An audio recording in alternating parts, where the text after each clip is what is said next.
Bonjour à toutes et toutes. Je suis très heureux de me retrouver ce matin à Bruxelles pour le 3e Conseil agriculture et pêche sous présidence française. C'est un conseil très important car nous allons y traiter des sujets ô combien essentiels.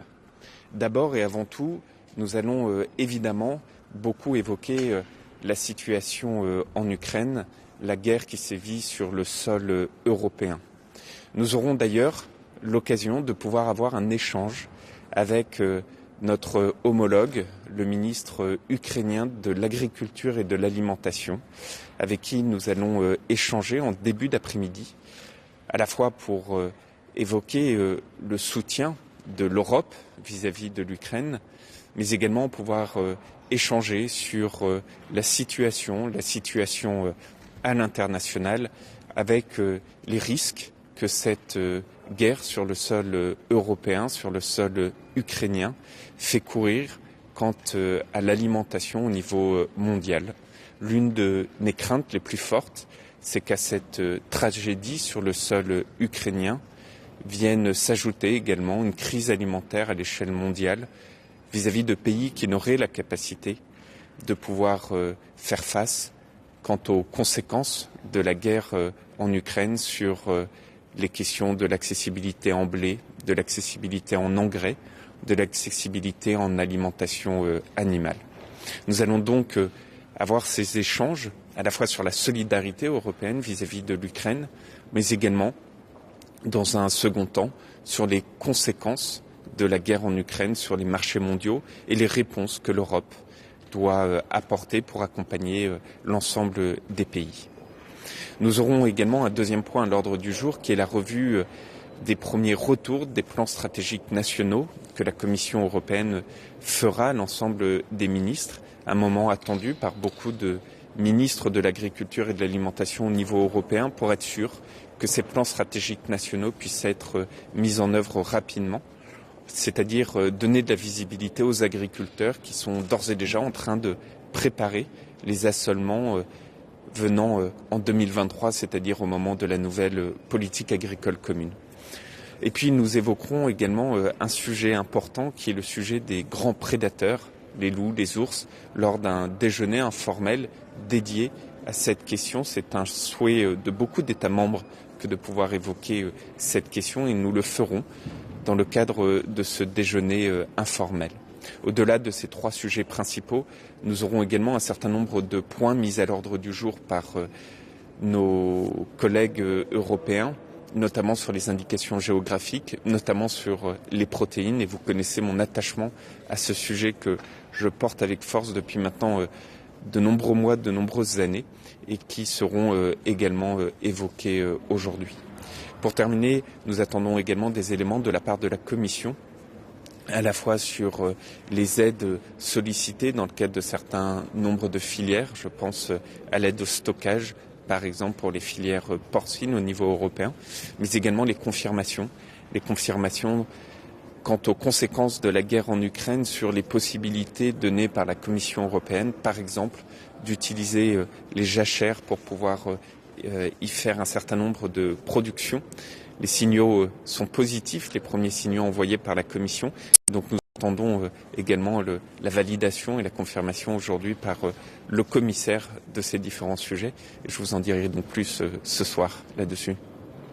Alors, la Commission propose aussi d'utiliser cette réserve de crise européenne, tout en prévenant que ça pourrait ne pas être suffisant et en demandant justement aux États de renforcer aussi leurs aides. Qu'en pensez-vous et quels sont les avis des États sur la question?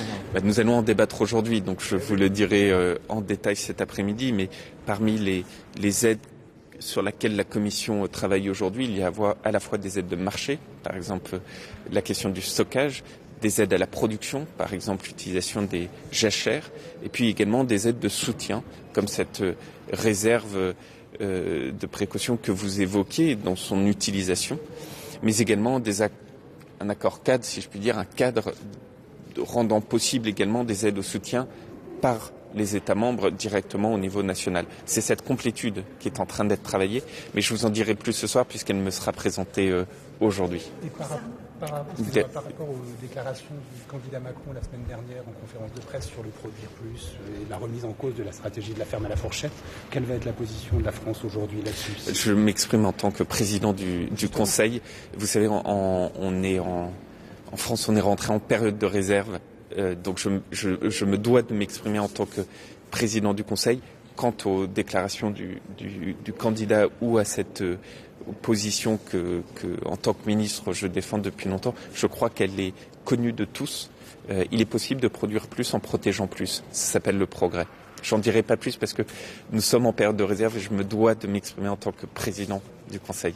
Dernière question. Concernant l'évaluation des plans stratégiques de la future PAC, comment la guerre en Ukraine peut être prise en compte par la Commission? Ça va être l'un des sujets que nous évoquerons. Je crois que de manière générale, c'est pas une question de demande, c'est une question de bon sens. Aujourd'hui, il ne s'agit pas, et ça fait écho à votre question, de balayer d'un revers de main nos fondamentaux et notamment nos transitions. C'est pas ça. Et surtout que personne ne tombe dans ce simplisme-là en disant d'un côté il faudrait balayer d'un revers de la main telle ou telle chose, par exemple les transitions, et de l'autre il ne faudrait pas le faire. C'est pas cela ce dont on parle.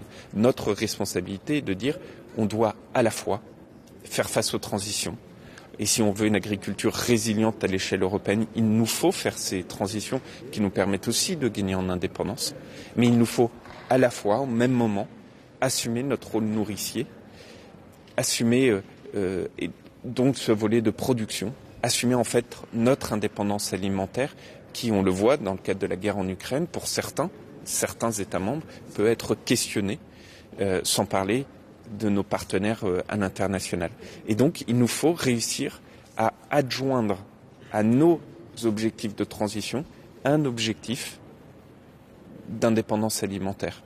Et in fine, il est tout à fait possible, dans certains cas, avec des éléments à définir, de faire à la fois cette transition ambitieuse, mais à la fois ce rôle nourricier, cette indépendance alimentaire ambitieux. L'un, d'ailleurs, peut conforter l'autre. Et donc, il faut sortir de toute approche binaire, il faut réussir à appréhender la complexité.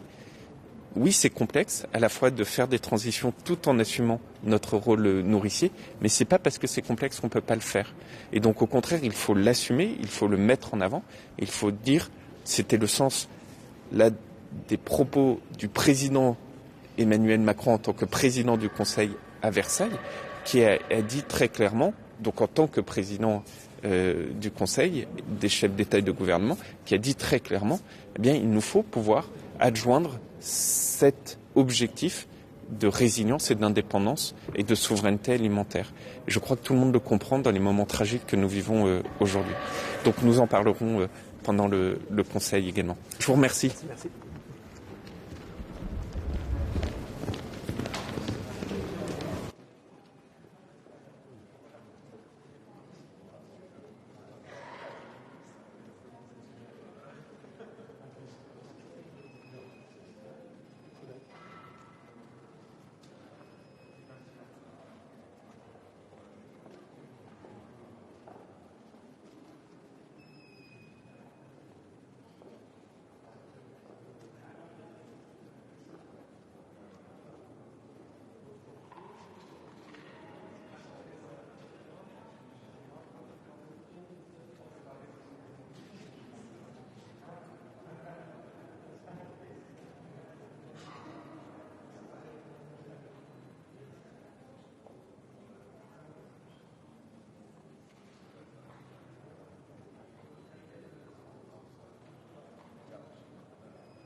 See you.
il y a plus de chances que nous.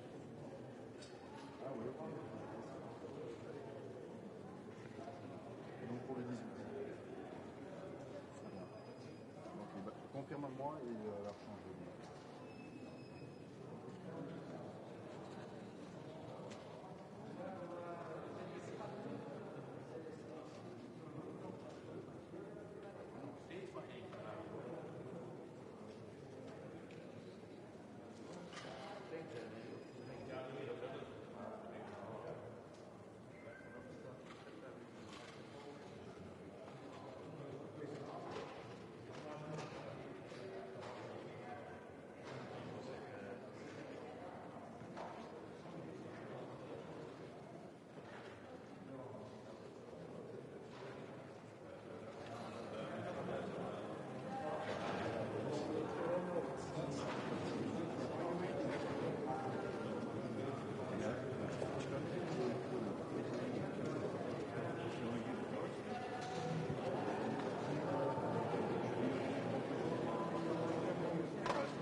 ar jūs galėsite jį spėti, jeigu nepamiršite šiandien namo?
Well, we do lives. We can easily film with lives and whatever. The thing we're reading about is nothing to do with it. You might be wrong. It's our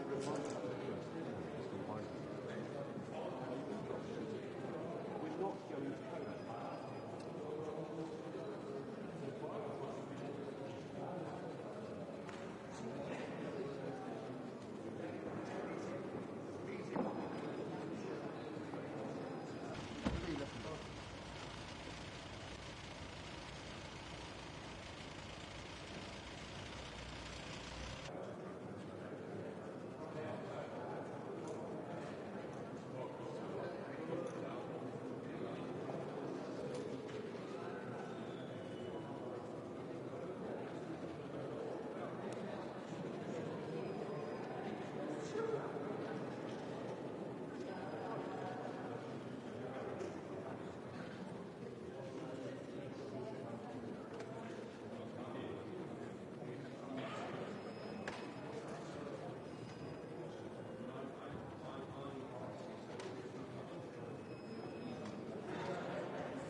Takže roušky nemusíme.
here. Maybe here.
morning. It is a good opportunity today, again, to remind ourselves that Europe cannot look or give an impression of fatigue when the war in Ukraine has not ended. We cannot get tired imposing sanctions. We cannot get tired offering assistance and help to Ukraine. We have to take very seriously Ukraine's request to start candidacy process to EU.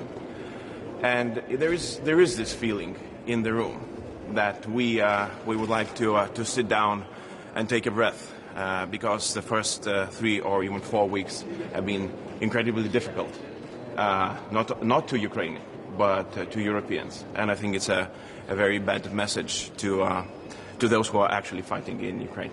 So you're talking about new sanctions. What kind of new sanctions? I think it is unavoidable to start talking about the energy sector, and we definitely can talk about oil, because it is the biggest revenue to Russian budget, and also it's quite easily replaceable because of our infrastructure and multiple suppliers existent. Russia is not using hypersonic weapons. How should we react to that? I think it's a question to the whole global alliance. Let's say the alliance who was supportive of sanctions and the whole attitude towards Russia. We have to start discussing about the red lines. Are there any? And what would be the red line for the West, for all of us? Now we're seeing shelling of civilian cities. We're seeing thousands of civilians dead. Obviously, it's still not a red line. But somewhere there has to be one. Where's your red line? Well, mine has been already. But I'm a part of a global alliance where we are seeking a consensus. Therefore, I'm one voice saying that this is our war. And if we lose it, that's it. It's on us.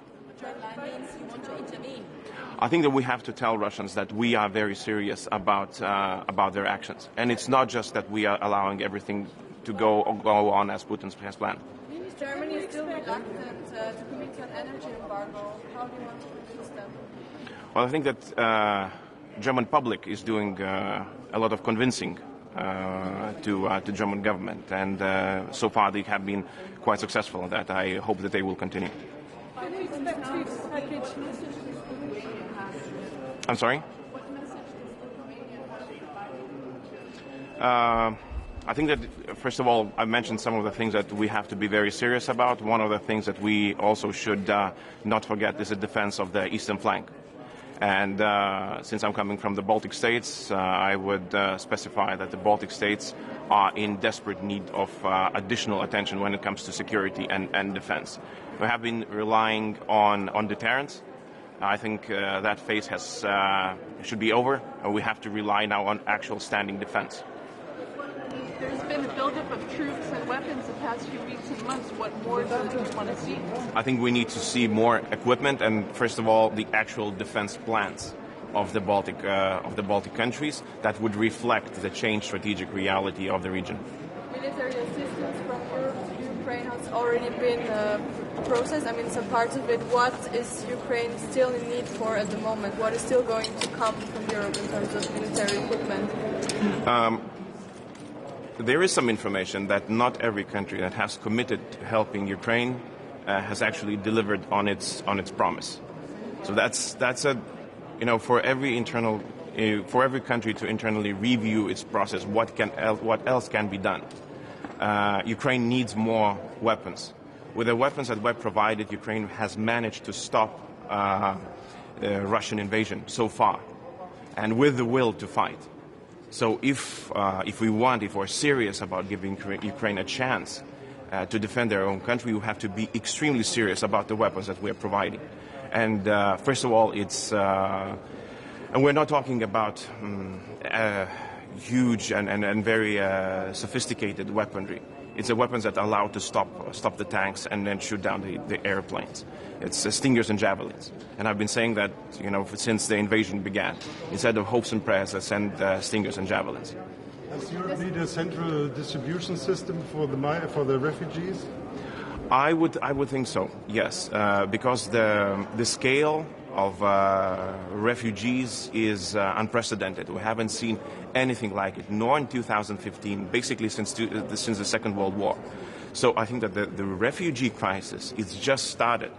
And we're seeing in Lithuania, we're seeing thousands of people coming in every day. So far, we're managing, but if it's not stopping, obviously we will need a central assistance from Brussels.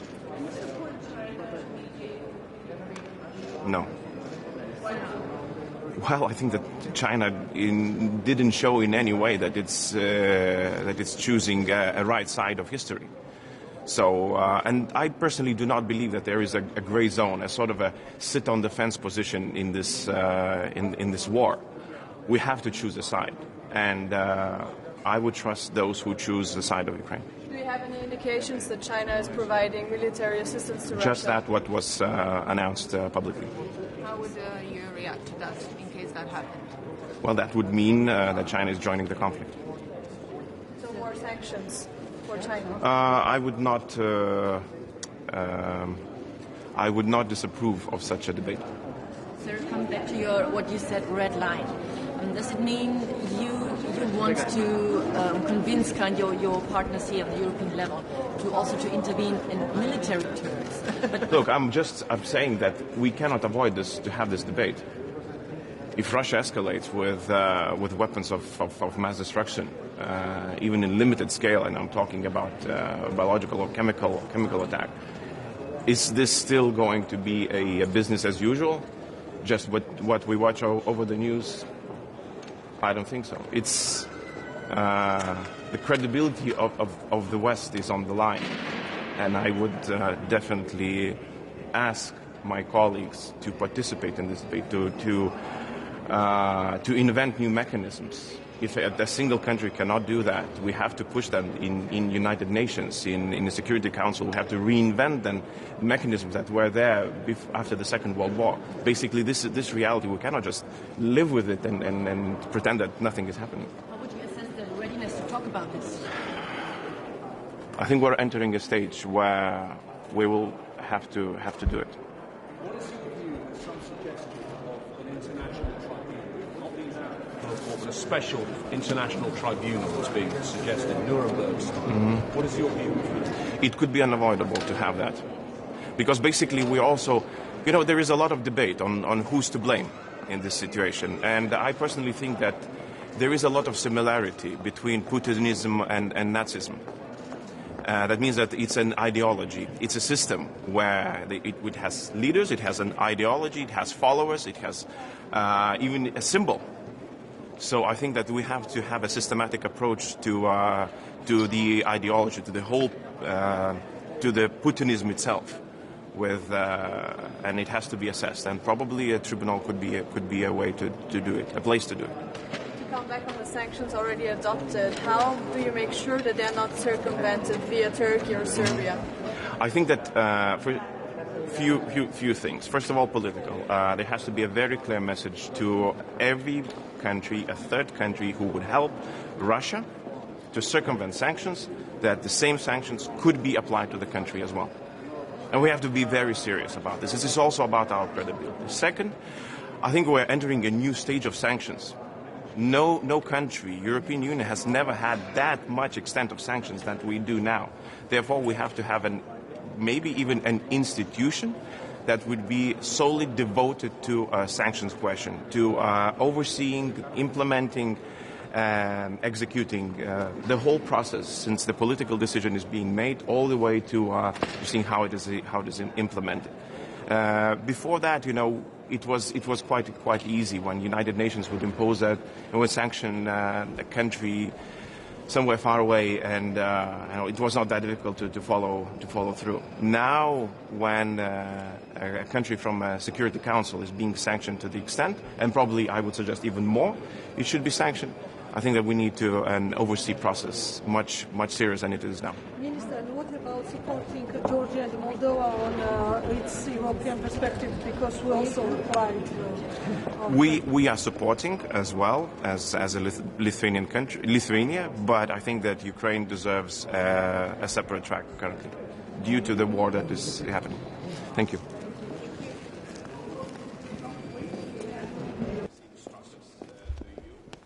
God morgen. Vi skal have møde blandt EU's udenrigsministre her i dag. Og det, der selvfølgelig er øverst på dagsordenen, det er Ruslands aggression mod Ukraine, krigen i Ukraine fra Ruslands side, hvor vi ser, at civile bliver ramt. Vi ser skoler, hospitaler, civile bygninger. Vi ser altså mulige krigsforbrydelser bliver foretaget her. Og noget, som Danmark kæmper for, at det skal have konsekvenser for Rusland og Putin. Vi skal diskutere på EU's udenrigsministermøde alle aspekter af krigen, altså både hvordan vi politisk konfronterer Rusland og isolerer dem, hvordan vi økonomisk fortsætter med de hårdeste sanktioner, som vi kan blive enige om. Og her skal man huske på, at vi har vedtaget med historisk hast i enighed meget, meget hårde sanktioner, som rammer Putin og hans folk rigtig hårdt. Vi ser effekterne af det nu. Værdien af rublen falder. Vi kan se, at økonomien er på randen af statskollaps. Vi ser store udfordringer i Rusland, og vi skal fortsætte presset.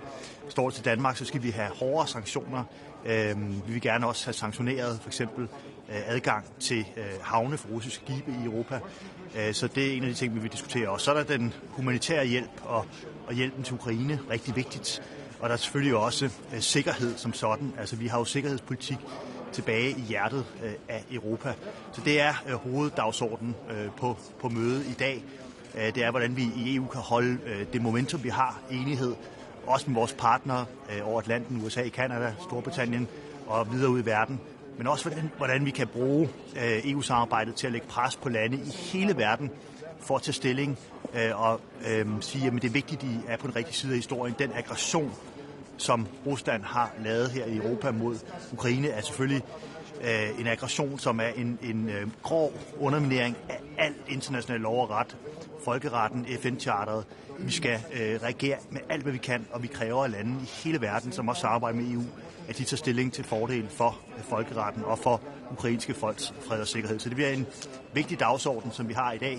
Vi kommer også senere på Jumbo-mødet til at diskutere EU's strategiske kompas, som er vigtigt at få vedtaget, fordi vi skal stå endnu stærkere sammen, både i Europa og over Atlanten, i forhold til vores sikkerhed. Vi må ikke tage vores sikkerhed for givet mere. Det eksempel, vi ser nu, det er altså Ruslands aggression. Det viser, at vi alle sammen skal rykke sammen for at forsvare vores frihed og sikkerhed og de værdier, vi står på. Og det er noget af det, vi også vil drøfte, også blandt både udenrigsminister og forsvarsminister senere i dag. Tale om sanktioner. Kan du prøve at knytte nogle flere ord til, hvad det er, Danmark går efter? Taler du om skibe, der ligger til kaj, russiske skibe, der ligger til kaj i de europæiske havne. Hvad mere mener Danmark er vigtigt at ramme nu, for ligesom at stoppe med at fodre den krigsmaskine, som Putin har gang i Rusland? Jamen, altså, vi skal huske på, at vi har vedtaget 4 sanktionspakker med en historisk hast og enighed, som aldrig er set før i EU, som rammer benhårdt den russiske økonomi, primært selvfølgelig Putin og hans folk omkring ham, hele hans krigsmaskine, hele finansieringen af krigen. Det er slået rigtig hårdt. Vi skal gå videre. Jeg nævnte, som nævnt, altså adgang til havne, men også gerne udvide listen af oligarker. Der er mange nu efterhånden, og se på også andre typer sanktioner på energiområdet osv. Vi skal se på, hvad vi kan blive enige om for at lægge maksimalt pres på Putin for at stoppe den her helt forfærdelige krig. Men altså, det er jo vigtigt at understrege, at dem vi allerede har vedtaget og er ved at implementere og har implementeret, de gør rigtig ondt på Rusland. Det kan man også høre på Putin og hans styre, at det er noget, som de nok ikke havde forventet. Det, der vil gøre mest ondt på Rusland, er vel at stoppe for import af russisk olie og gas. Hvornår er det ligesom på bordet? Altså for Danmark er alt på bordet. Vi arbejder for de hårdest mulige sanktioner, som vi kan blive enige om, ikke bare i Europa, men også med vores partnere, USA, Canada, Storbritannien og andre ude i verden. Men det er vigtigt at sige, at det vi allerede har vedtaget gør rigtig, rigtig ondt på Putin. Det er også meningen, at Danmark er klar til at fortsætte. Jeg tror også noget som adgang til havne er vigtigt at arbejde videre med, fordi det vil også ødelægge russisk økonomi endnu mere. Men vi skal også huske på, at bare de sanktioner, vi har lavet mod de russiske banker i forhold til SWIFT-betalingssystemer, det gør det i praksis meget, meget svært for Rusland at handle med resten af verden. Så vi er helt klar på, at det vi gør nu, det ødelægger russisk økonomi i en hast, som Putin ikke havde forventet. Men vi skal se hele tiden på nye sanktioner og forberede nye mulige pakker. Og det er vigtigt her fra dansk side, at vi er enige, og at vi presser på for hårdest mulige sanktioner. Vi skal diskutere strategisk kompas i dag, og en af de store ting er også den her udrykningsstyrke på 5.000 mand. Hvorfor er det vigtigt at lave sådan en udrykningsstyrke, som du ser det? Jamen, det er det hele taget vigtigt, at vi både i NATO og i Europa, i EU, samler os omkring vores værdier og vores sikkerhed. Det er krigen, som vi ser, aggressionen fra Ruslands side mod Ukraine, et bevis på. Vi kan ikke tage vores sikkerhed for givet, så alt hvad der skal til for, at vi cementerer det europæiske samarbejde blandt frie, demokratiske lande, både EU og NATO.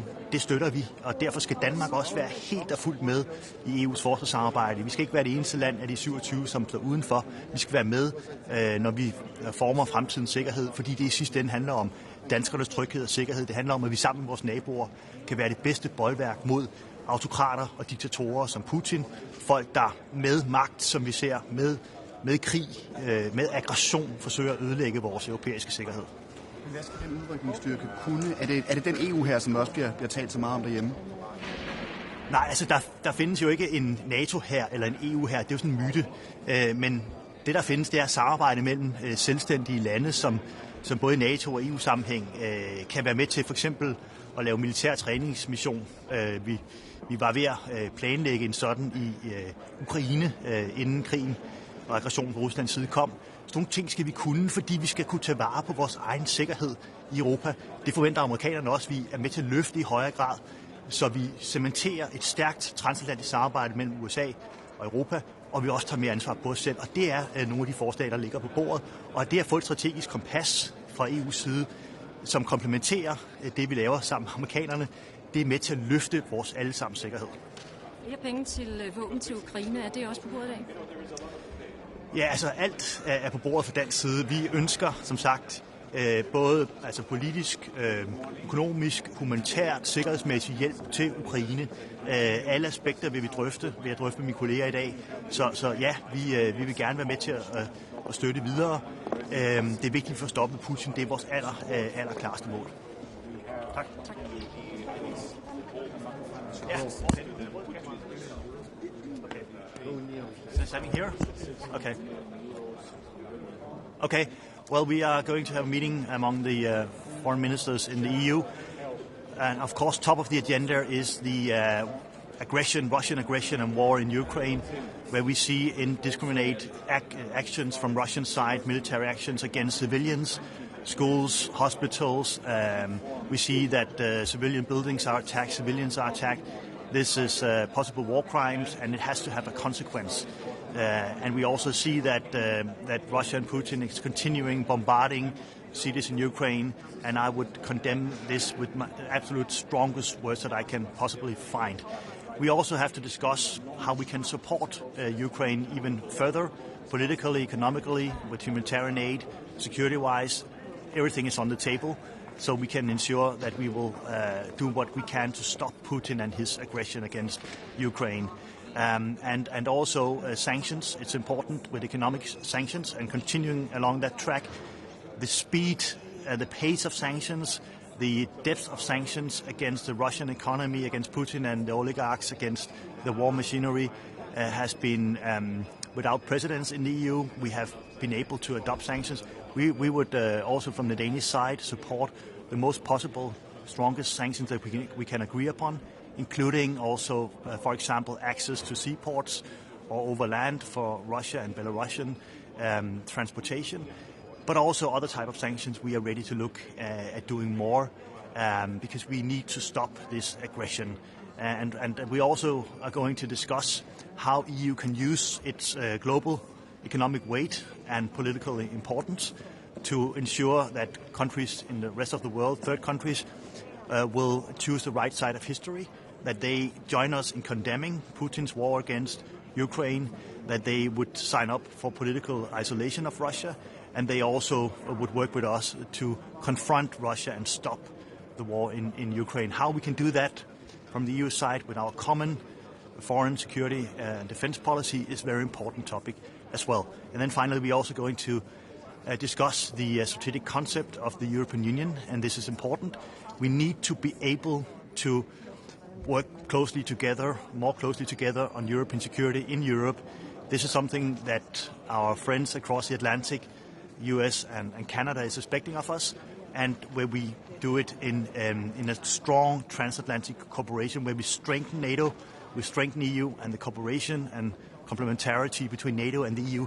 That is the best safeguard of our own security, our freedom, and our ability to confront autocrats like Putin, people who are challenging our values, our norms, our international rules, and are able to do it with military means. We should stop them and we should confront them, and we need to strengthen our security cooperation in Europe as well. Thank you.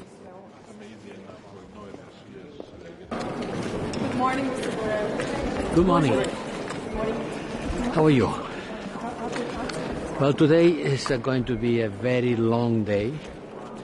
We are going to have a joint meeting with the defense ministers in order to approve, I hope, the strategic compass, which is not the answer to the Ukrainian war, but is part of the answer.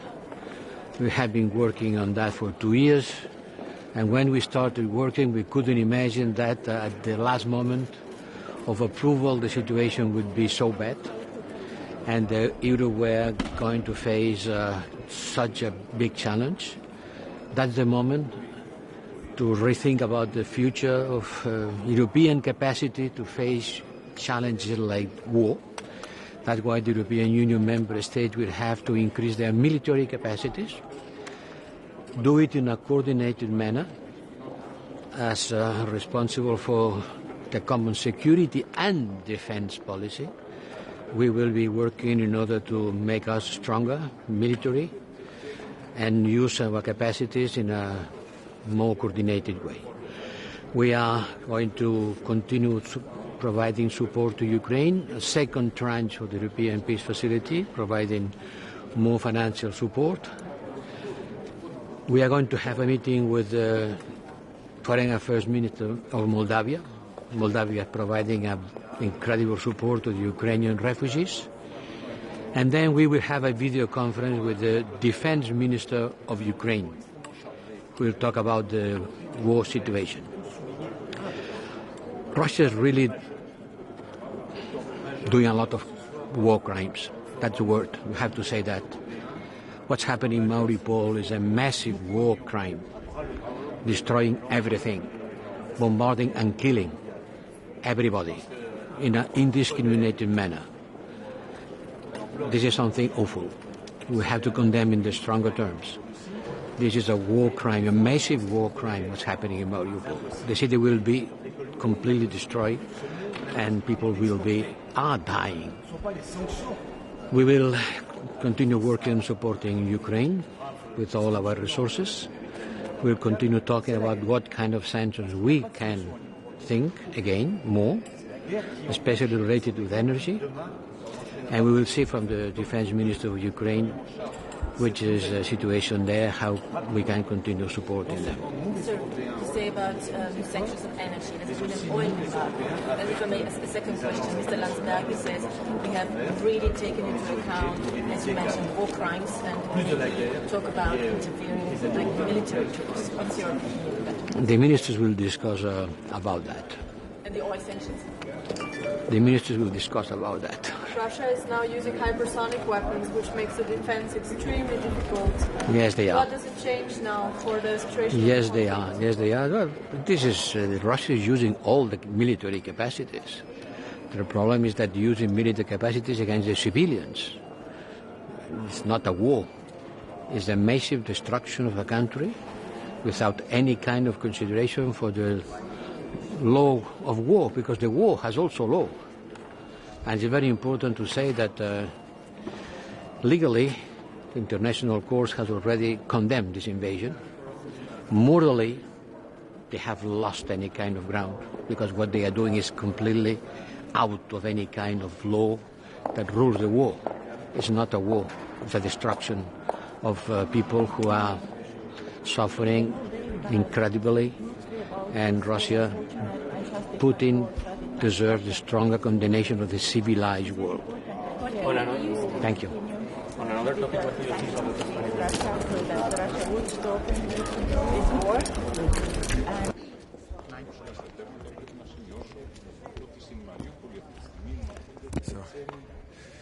Good morning.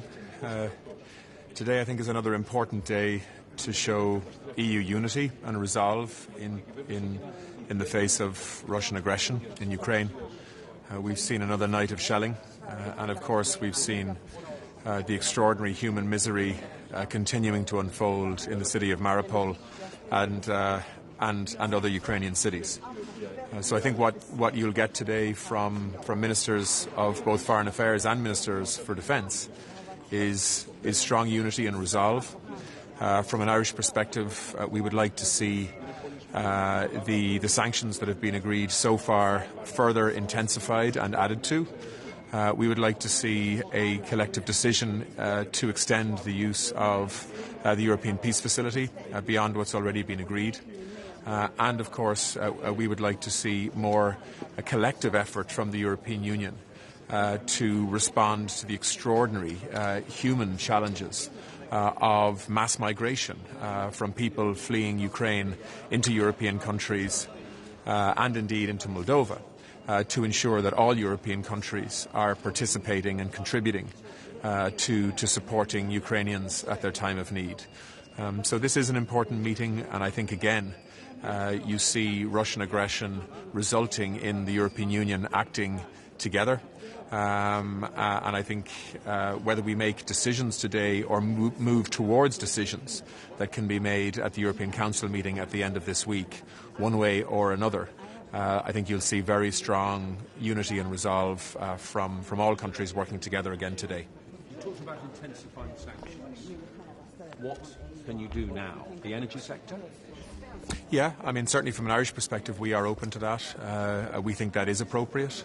Looking at the extent of the destruction in Ukraine right now, it's very hard, in my view, to make the case that we shouldn't be moving into the energy sector, particularly oil and coal, in terms of interrupting normal trade in that space.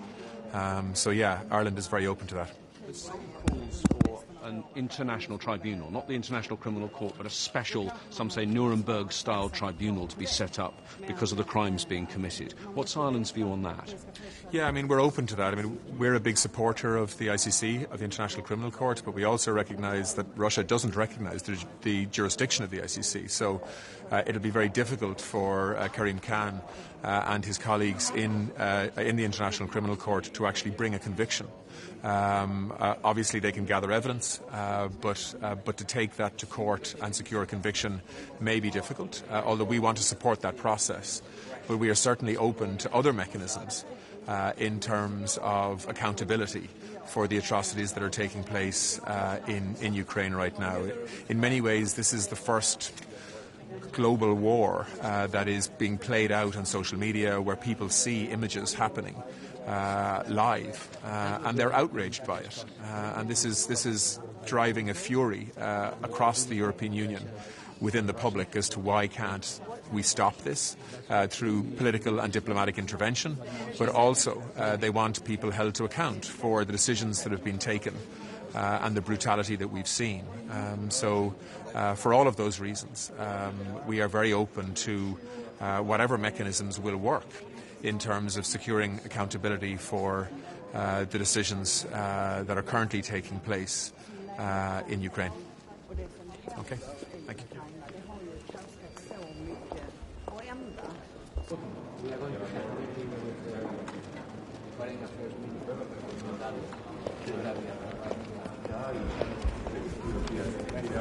Bonjour.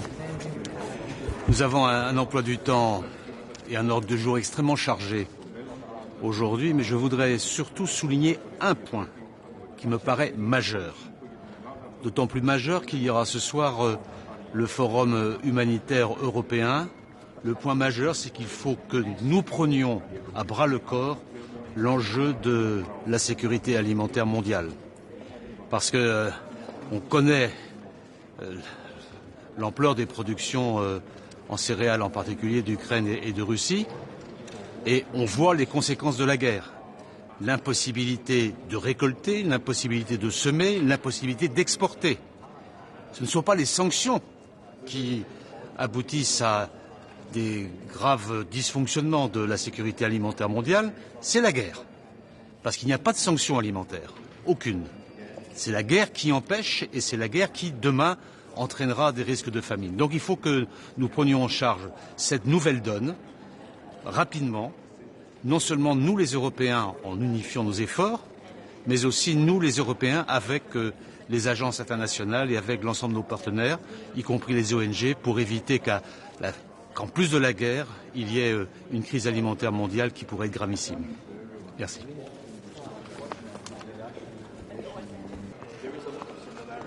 Hello, good morning. Today at the Foreign Affairs Council we will continue discussing how we could continue helping Ukraine. You may have seen that the Commission has adopted already significant support for Ukraine. We have not only put in place a macrofinancial assistance of 1.2 billion euros, but we have already paid half of it, so 600 million euros is already with Ukraine. We want to help them to bring food, shelter, help to the people, but also to continue with the reforms and to continue with their resilience. We have also started disbursing the 120 million euros for reform projects. That is done on Friday. And, of course, we started working on delivering an opinion on the basis of the application for membership for Ukraine. This is something that our President von der Leyen and President Zelensky discussed on Friday. And we have launched this process and we will work as fast as we can to deliver on it. Thank you very much.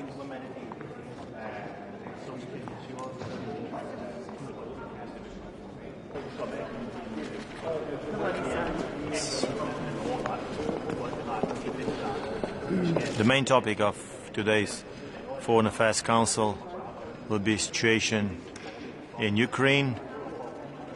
Russia continues with the assault, so there should be a united and firm response on the economic field. So we shall strengthen the sanctions, we shall close the ports, we shall as well go for a ban of energens, import of energens, and as well we shall show Ukraine a clear European perspective. European Union shall as well send a special envoy in order to be presented on spot. Slovenia will do it, chair. We will send chargé d'affaires to Kiev in order to show that we trust in Ukraine and as well to show that we trust we have a trust for Ukrainian EU perspective. In the second part, we will discuss on a jumbo meeting strategic compass, and this is as well the second very important issue today, where we shall show unity and a common approach toward the new security challenges that European Union will face together and prevail. Thank you.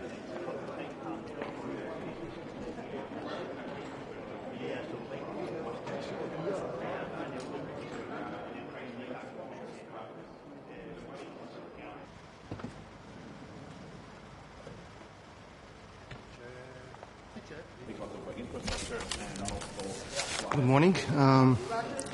We have just finished an informal working breakfast with the Minister of Foreign Affairs of North Macedonia, and Romania has encouraged the opening as soon as possible of the accession negotiations.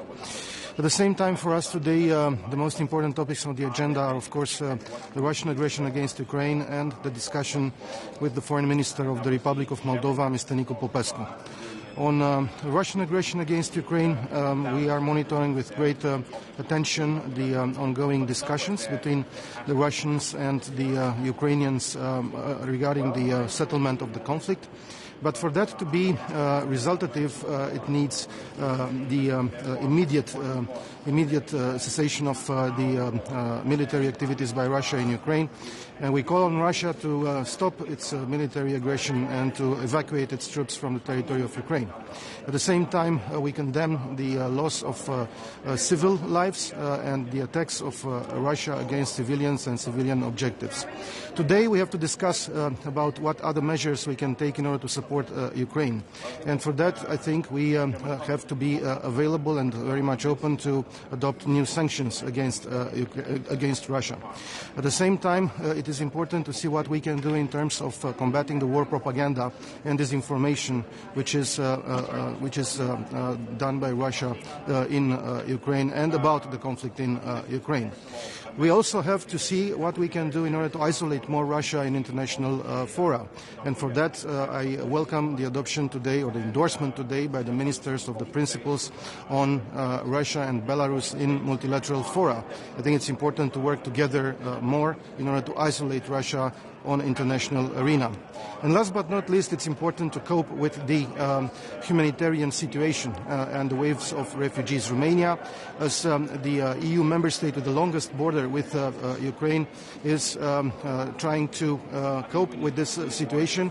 As of yesterday, we have received more than 526,000 Ukrainian citizens entering Romania, and we are trying to provide all facilities possible. We have also created green lanes in order to take Ukrainian refugees from the border of the Republic of Moldova with Ukraine directly into the Romanian territory in order to ease the effort of the Moldovan authorities, which is very much overwhelmed by the number of refugees.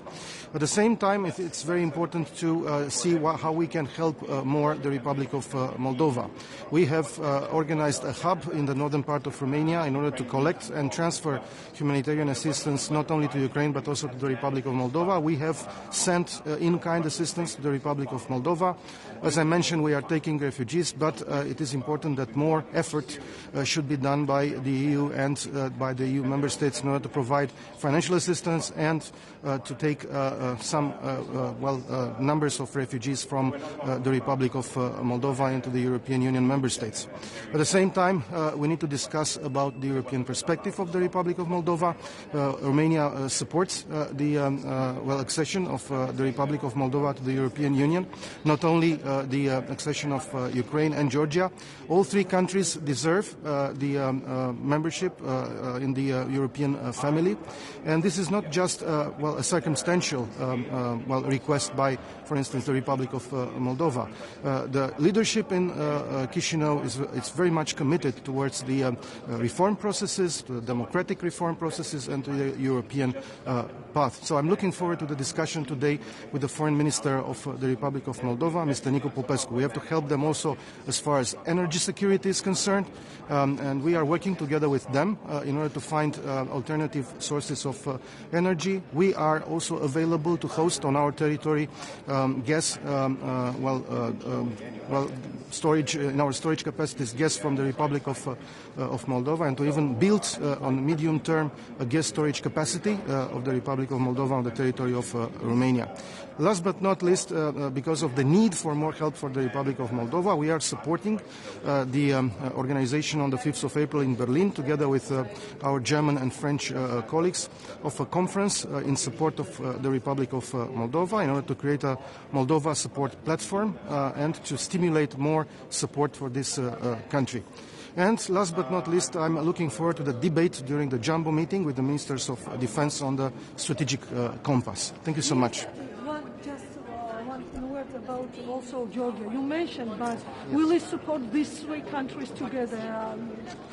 Yes, our support goes equally for Georgia in terms of membership for the European Union, because I think that they deserve being part of the European family. Thank you.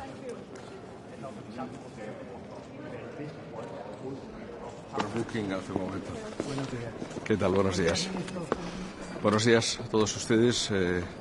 Comparezco al inicio de este Consejo de Agricultura y Pesca, que es probablemente uno de los más importantes de que he asistido desde mi nombramiento como ministro en junio del año 2018.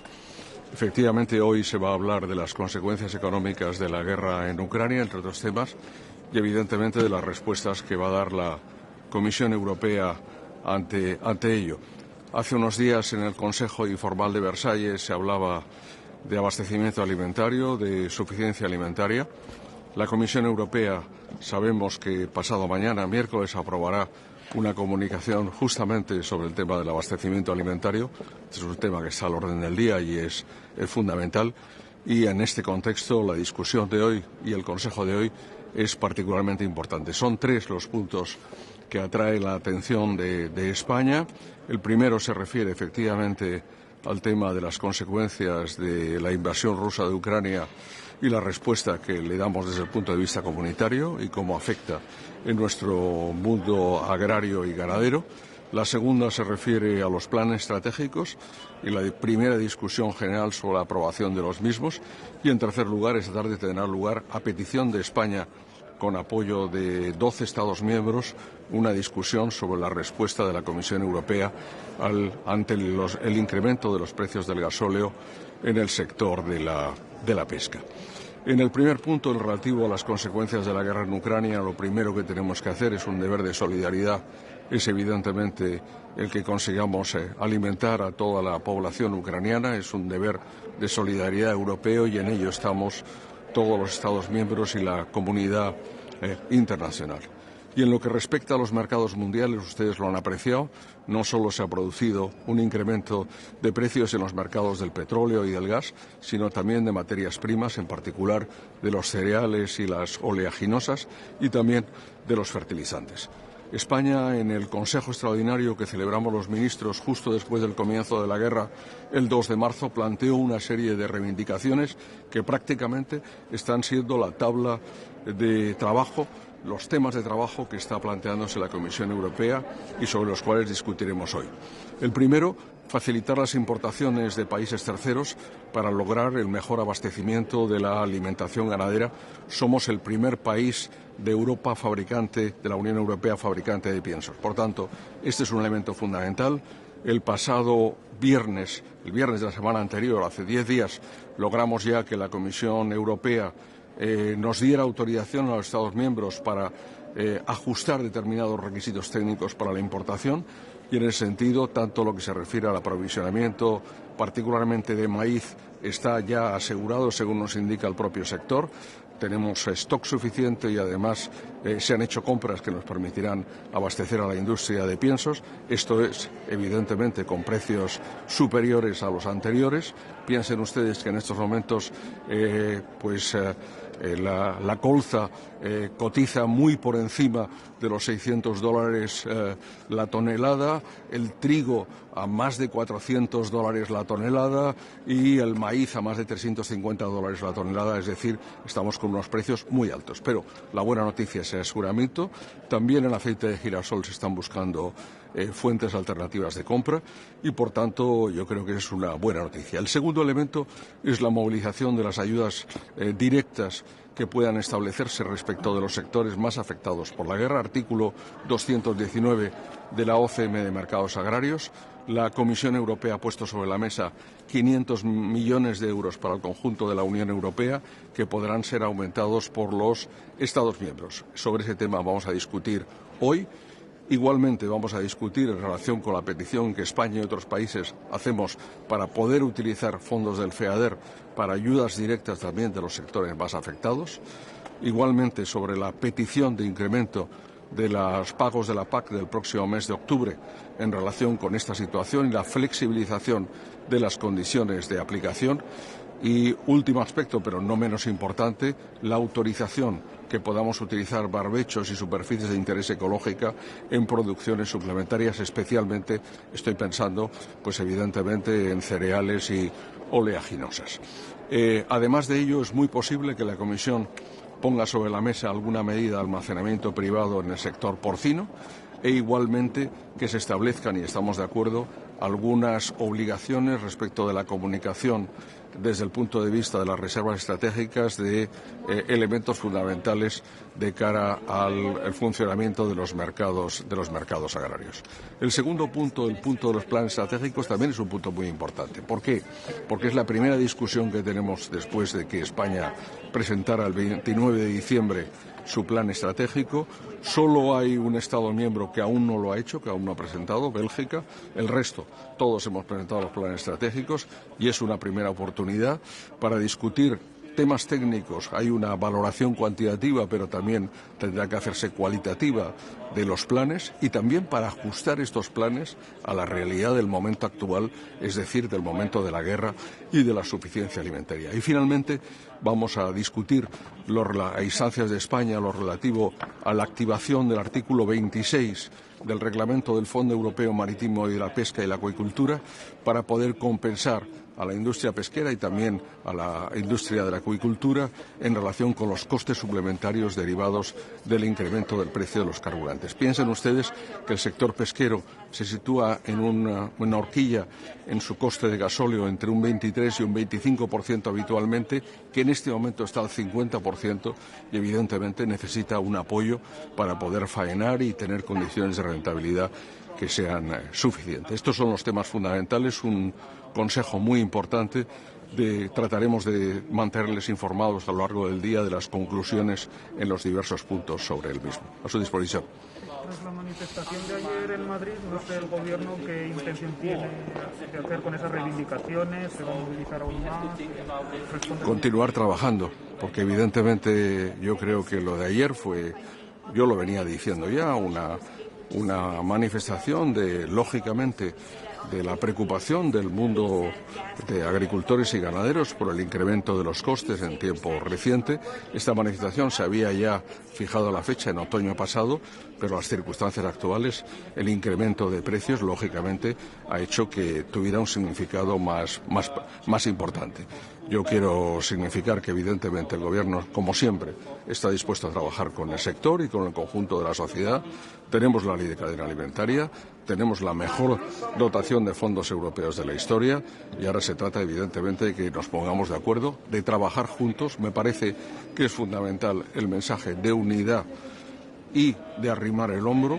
Es fundamental porque lo que no podemos hacer es, evidentemente, en una situación de guerra, y hay que recordarlo, hay guerra en Europa, entrar nosotros en una situación de conflicto y de enfrentamiento. Si salimos y vamos a salir de esta, evidentemente tenemos que hacerlo de forma unida.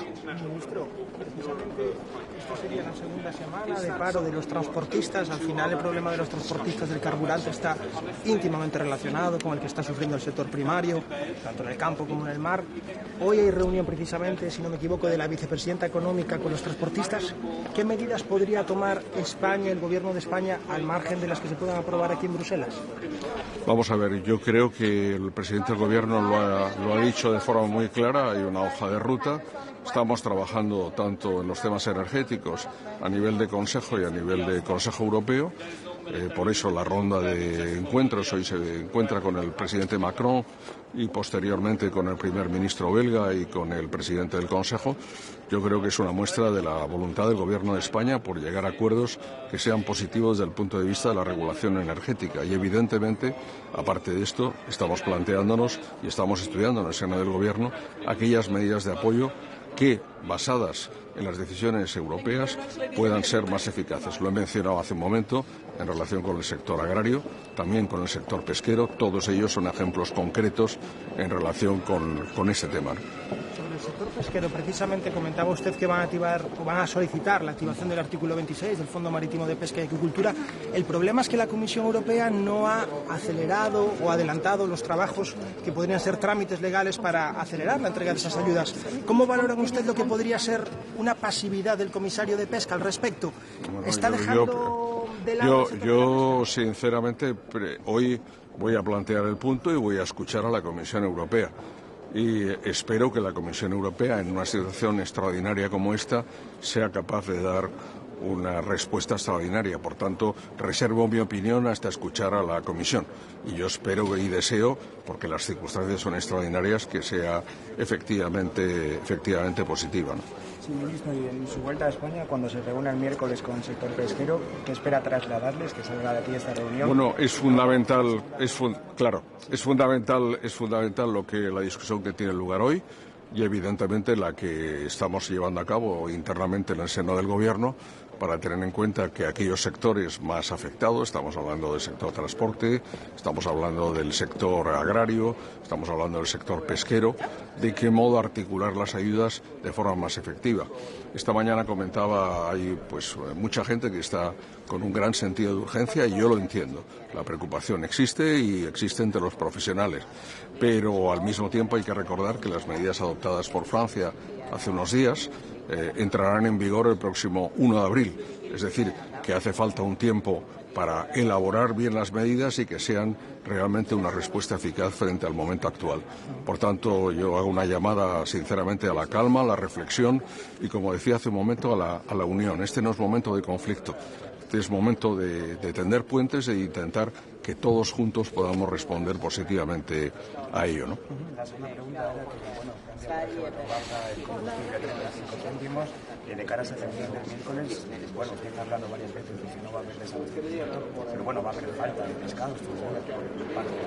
Ha disminuido, no de forma total, pero sí de algunas especies, efectivamente, también con ocasión de esos paros que se han producido en el sector de acciones, en el sector del transporte, y efectivamente ha habido una disminución. No hay en modo alguno un desabastecimiento, pero sí que hay efectivamente falta de algunos productos en algunos mercados y sobre todo a mí lo que me preocupa es que evidentemente nuestros pescadores puedan retomar y recuperar su umbral de rentabilidad, que es lo que justifica en definitiva la propia actividad pesquera, que como siempre yo repito es no solo muy dura, sino además peligrosa. Por tanto, merece un apoyo. Ministro, ¿usted piensa que la Comisión Europea debe aplazar los dos reglamentos que iban a salir miércoles de Pacto Verde a causa de la guerra en Ucrania? Bueno, yo imagino que este será uno de los temas que vamos a debatir justamente en el contexto de hoy. Yo creo que no hay que olvidar que la perspectiva estratégica de esta PAC y del trabajo de la Unión Europea es la de los sistemas alimentarios sostenibles, es decir, que el respeto a las condiciones ambientales y la lucha contra el cambio climático están aquí, ayer, hoy y mañana. Otra cuestión es que modalicemos los calendarios de aplicación de determinadas medidas o bien adoptemos medidas excepcionales como las del barbecho. Pero yo quiero especular sobre la materia, estamos trabajando en el Gobierno y evidentemente con vistas al paquete del próximo día 29, como ha anunciado el presidente del Gobierno. ¿De acuerdo? Muy bien, muchas gracias a todos. Gracias.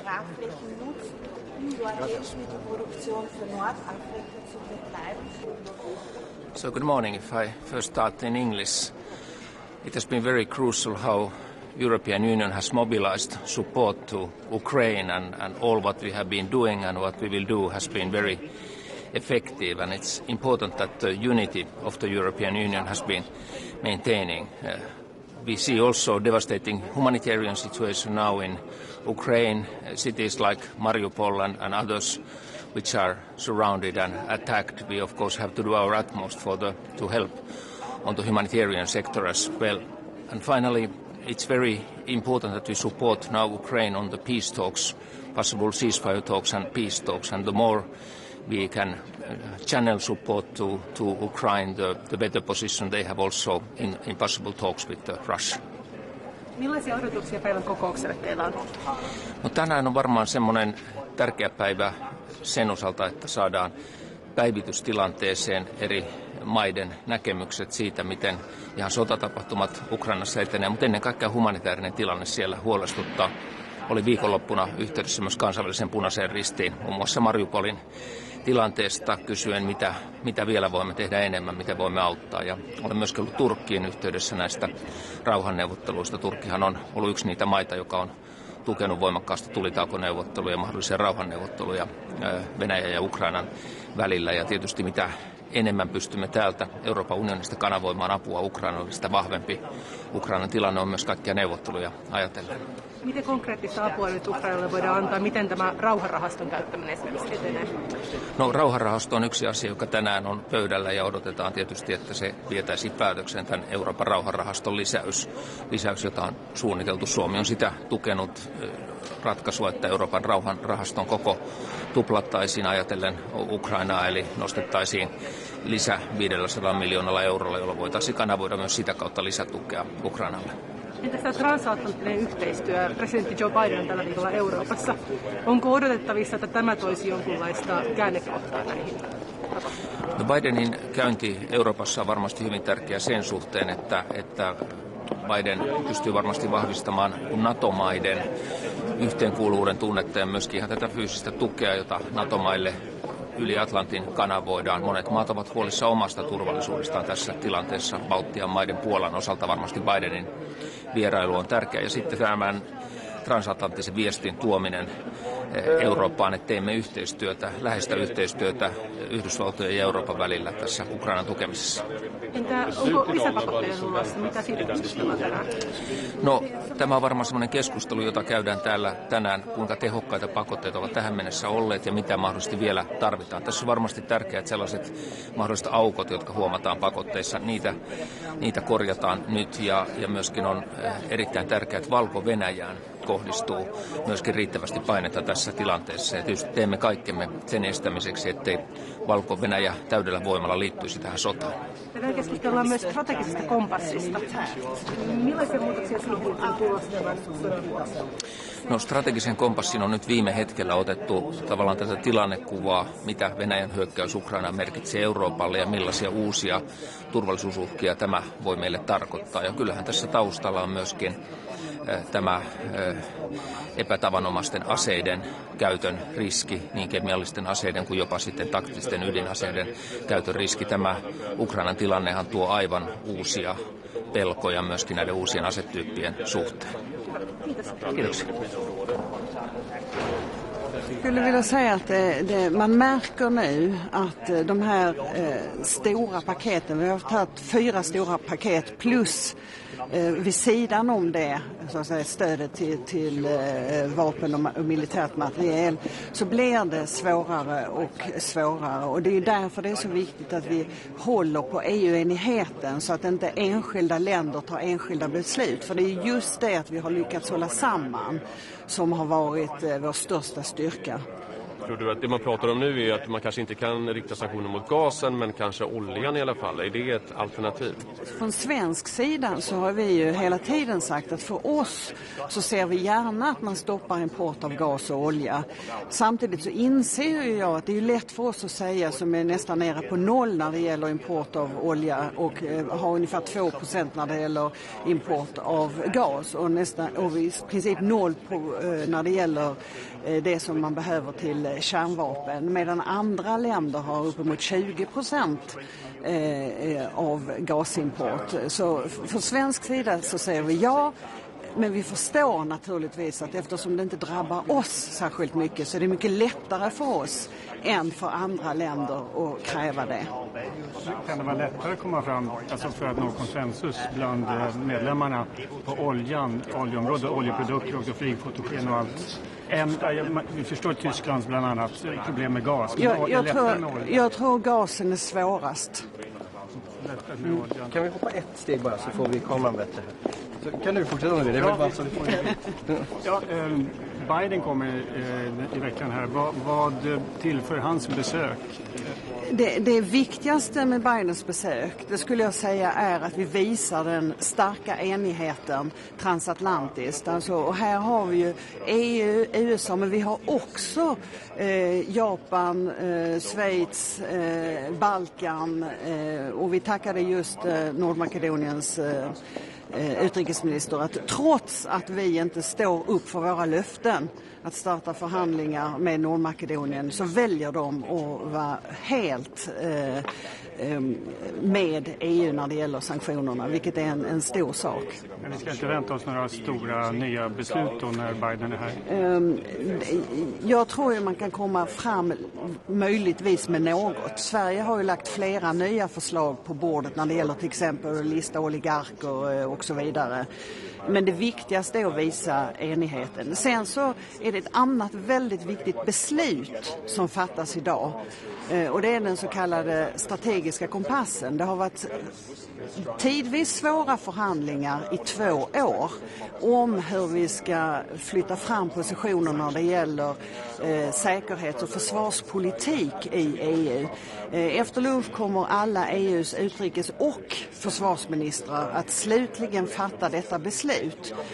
Och det är ju mer långtgående än vad EU har haft tidigare när det gäller försvars- och säkerhetspolitik. Så inte minst i detta läge med krig i Europa så är ju det här beslutet oerhört viktigt. Vi hörde din litauiska kollega här, han pratade om att hans röda linje är passerad för när EU bör ingripa militärt i Ukraina. Ryssland bombar civilt. Var går din röda linje? Det är ju så här att vi måste ju också tänka på, vill vi bidra till att det blir ännu större lidande i Europa? Kan vi leva med att ha startat ett 3:e världskrig? Och där går ju de röda linjerna, det vill säga vid flygförbudszonen som skulle innebära detta. Men vi ska ju stötta Ukraina på alla sätt vi kan, även militärt. Och därför så är det ju på tal nu att till och med gå så långt som att fördubbla det militära stödet från EU. Och vi tänker också på det från svensk sida. Hur kan vi stötta Ukraina mer också militärt? Det kom en del Europaparlamentariker i veckan som bad om att man skulle använda hela fredsfaciliteten, 5,6 miljarder tror jag euro. Hur tänker du kring det? Det är ju just det som är diskussionen. Det är ju därför vi inte har kommit fram till besluten nu. Vi är bara i mars. Och hade jag kunnat säga att nej, det kommer inte att bli några krig mer under resten av året där EU skulle behöva bidrag, då kanske man hade kunnat svara tvärsäkert ja på det. Men man måste ju veta att europeiska fredsfaciliteten är ju utanför den ordinarie budgeten. För i ordinarie budgeten kan vi inte ge militärt stöd. Så om vi skulle så att säga ta allting på en gång och tömma den, då kan det komma och bli problematiskt efter. Och det är just det som diskussionen gäller. Strategiska kompassen, kommer man se tillbaks på? Det var idag första steget togs mot en EU-armé. Jag skulle inte vilja säga EU-armé, men den går långt, det gör den. Det har varit svåra förhandlingar. Vi har ju också i Sverige haft flera omgångar med diskussioner med riksdagen, och vi är nu eniga i riksdagen om att Sverige ska stödja den fullt ut. Men om man säger för ett antal år sedan så har vi ju gått flera steg framåt när det gäller hur pass mycket vi vill att EU ska syssla med försvars- och säkerhetspolitik. Så det är väldigt mycket mer långtgående än vad tidigare, och det tror jag är bra för Europa, men jag tror också det är bra för Sverige. Blir det en insatsstyrka på 5 000 man? Jag kan inte svara på den frågan nu. Jag är tveksam till att det skulle bli så, men som läget är nu och det som händer i Ukraina, det har ju kastat så mycket på ända så att det var dumt att vara tvärsäkert. Du nämnde ju att det har kommit 4 sanktionspaket. Med tanke på att det kommer hela tiden rapporter om hur Ryssland inriktar sig på civila mål. De här humanitära korridorerna verkar inte fungera speciellt bra. Måste det inte komma ett 5:e sanktionspaket ganska snart för att EU markerar mot utvecklingen i kriget? Från svensk sida så vill vi ju ha ytterligare sanktioner, och vi jobbar ju för det. Nu tog vi ju redan förra veckan det här stora som gällde sektorer som energi, järn och stål och också flyg och rymdindustri. Så att det ska ju sätta igång och verka först. Men från svensk sida så ser vi gärna att vi fortsätter med fler sanktioner.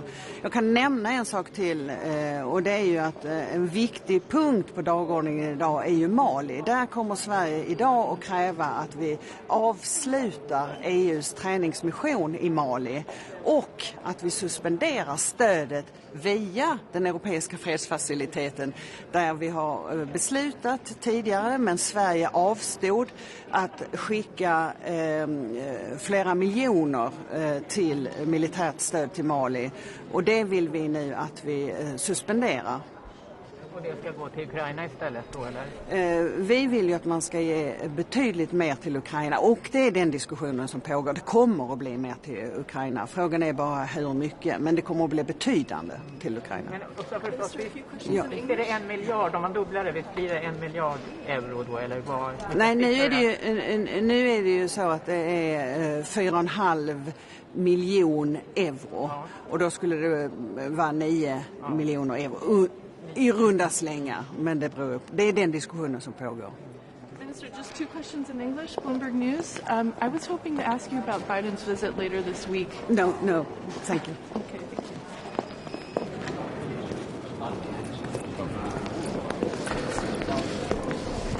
Είχαμε ήδη ένα πρωινό εργασίας για τα Δυτικά Βαλκάνια, όπου είχα την ευκαιρία να καλέσω τον Υπουργό Εξωτερικών της Βόρειας Μακεδονίας, τον κύριο Μπούγια Ροσμάνη, για να εξηγήσει στο Συμβούλιο, στους παριστάμενους Υπουργούς Εξωτερικών, πώς μπορεί να προχωρήσει η ενωσιακή διαδικασία των Δυτικών Βαλκανίων. Από εκεί και πέρα σήμερα στο Συμβούλιο θα συζητήσουμε την κατάσταση στην Ουκρανία, τη ρωσική εισβολή. Έχω πρόθεση να θέσω το θέμα της Μαριούπολης, το θέμα της ελληνικής κοινότητας στη Μαριούπολη και την συνολική καταστροφή της πόλης από τα ρωσικά στρατεύματα. Πρέπει να σημειώσω ότι στην Μαριούπολη αυτή τη στιγμή μάχονται Τσετσένοι οι μαχητές. Τσετσενικός στρατός έχει έρθει από την ρωσική πλευρά και η πόλη καταστρέφεται ολοσχερώς. Η ελληνική κυβέρνηση έχει ένα ιδιαίτερο ενδιαφέρον εξαιτίας της παρουσίας της ελληνικής κοινότητας εκεί. Και θα κάνουμε ό,τι μπορούμε για να διασφαλίσουμε το μέλλον αυτής της κοινότητας.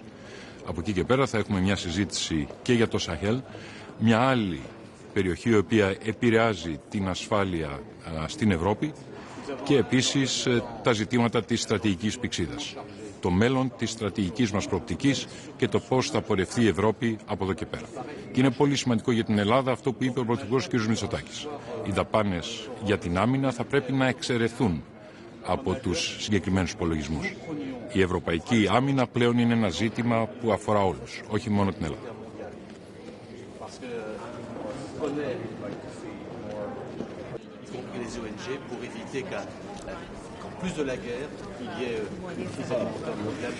Good morning to everyone.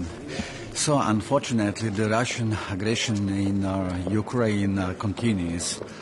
Attack on civilian targets are increasingly brutal, and we will discuss the situation and possibly on how to help to assist even to Ukraine, to do even more to stop the crisis and this aggression. And we will also discuss probably additional activities and assistance to Ukraine. We will talk about the humanitarian crisis, and I will inform about creation efforts, first of all, especially in receiving the refugees from Ukraine. And then I will also mention the serious incident with an armed drone that crashed and exploded in Zagreb 10 days ago, fortunately without human casualties. Together with partners and allies, we are working to prevent similar scenarios in the future. And so I will then stress the necessity to avoid spillovers of the crisis to the Western Balkans. The EU needs to be more present in the region, especially in particularly in Bosnia and Herzegovina. We need urgent electoral reform there to ensure equality of 3 constituent peoples, and it is the key for Bosnia and Herzegovina security. Thank you very much.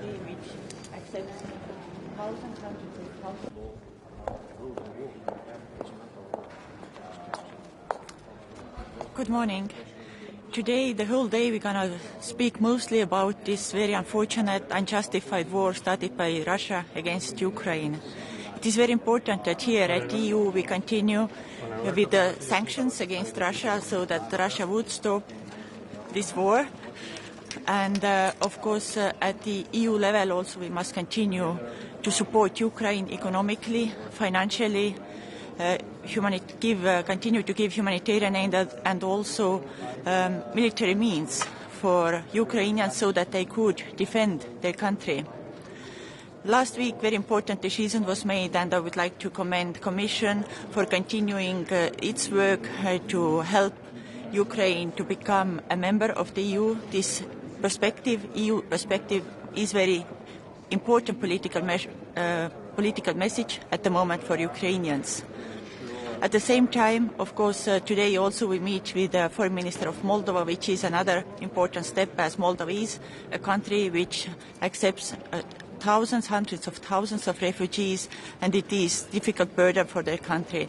But the overall goal for us must be to help to stop this war, because we have seen millions of refugees, millions of IDPs who are forced to leave their homes, and the EU really must stand up for these people and help to end this war and pressure Russia to end this war.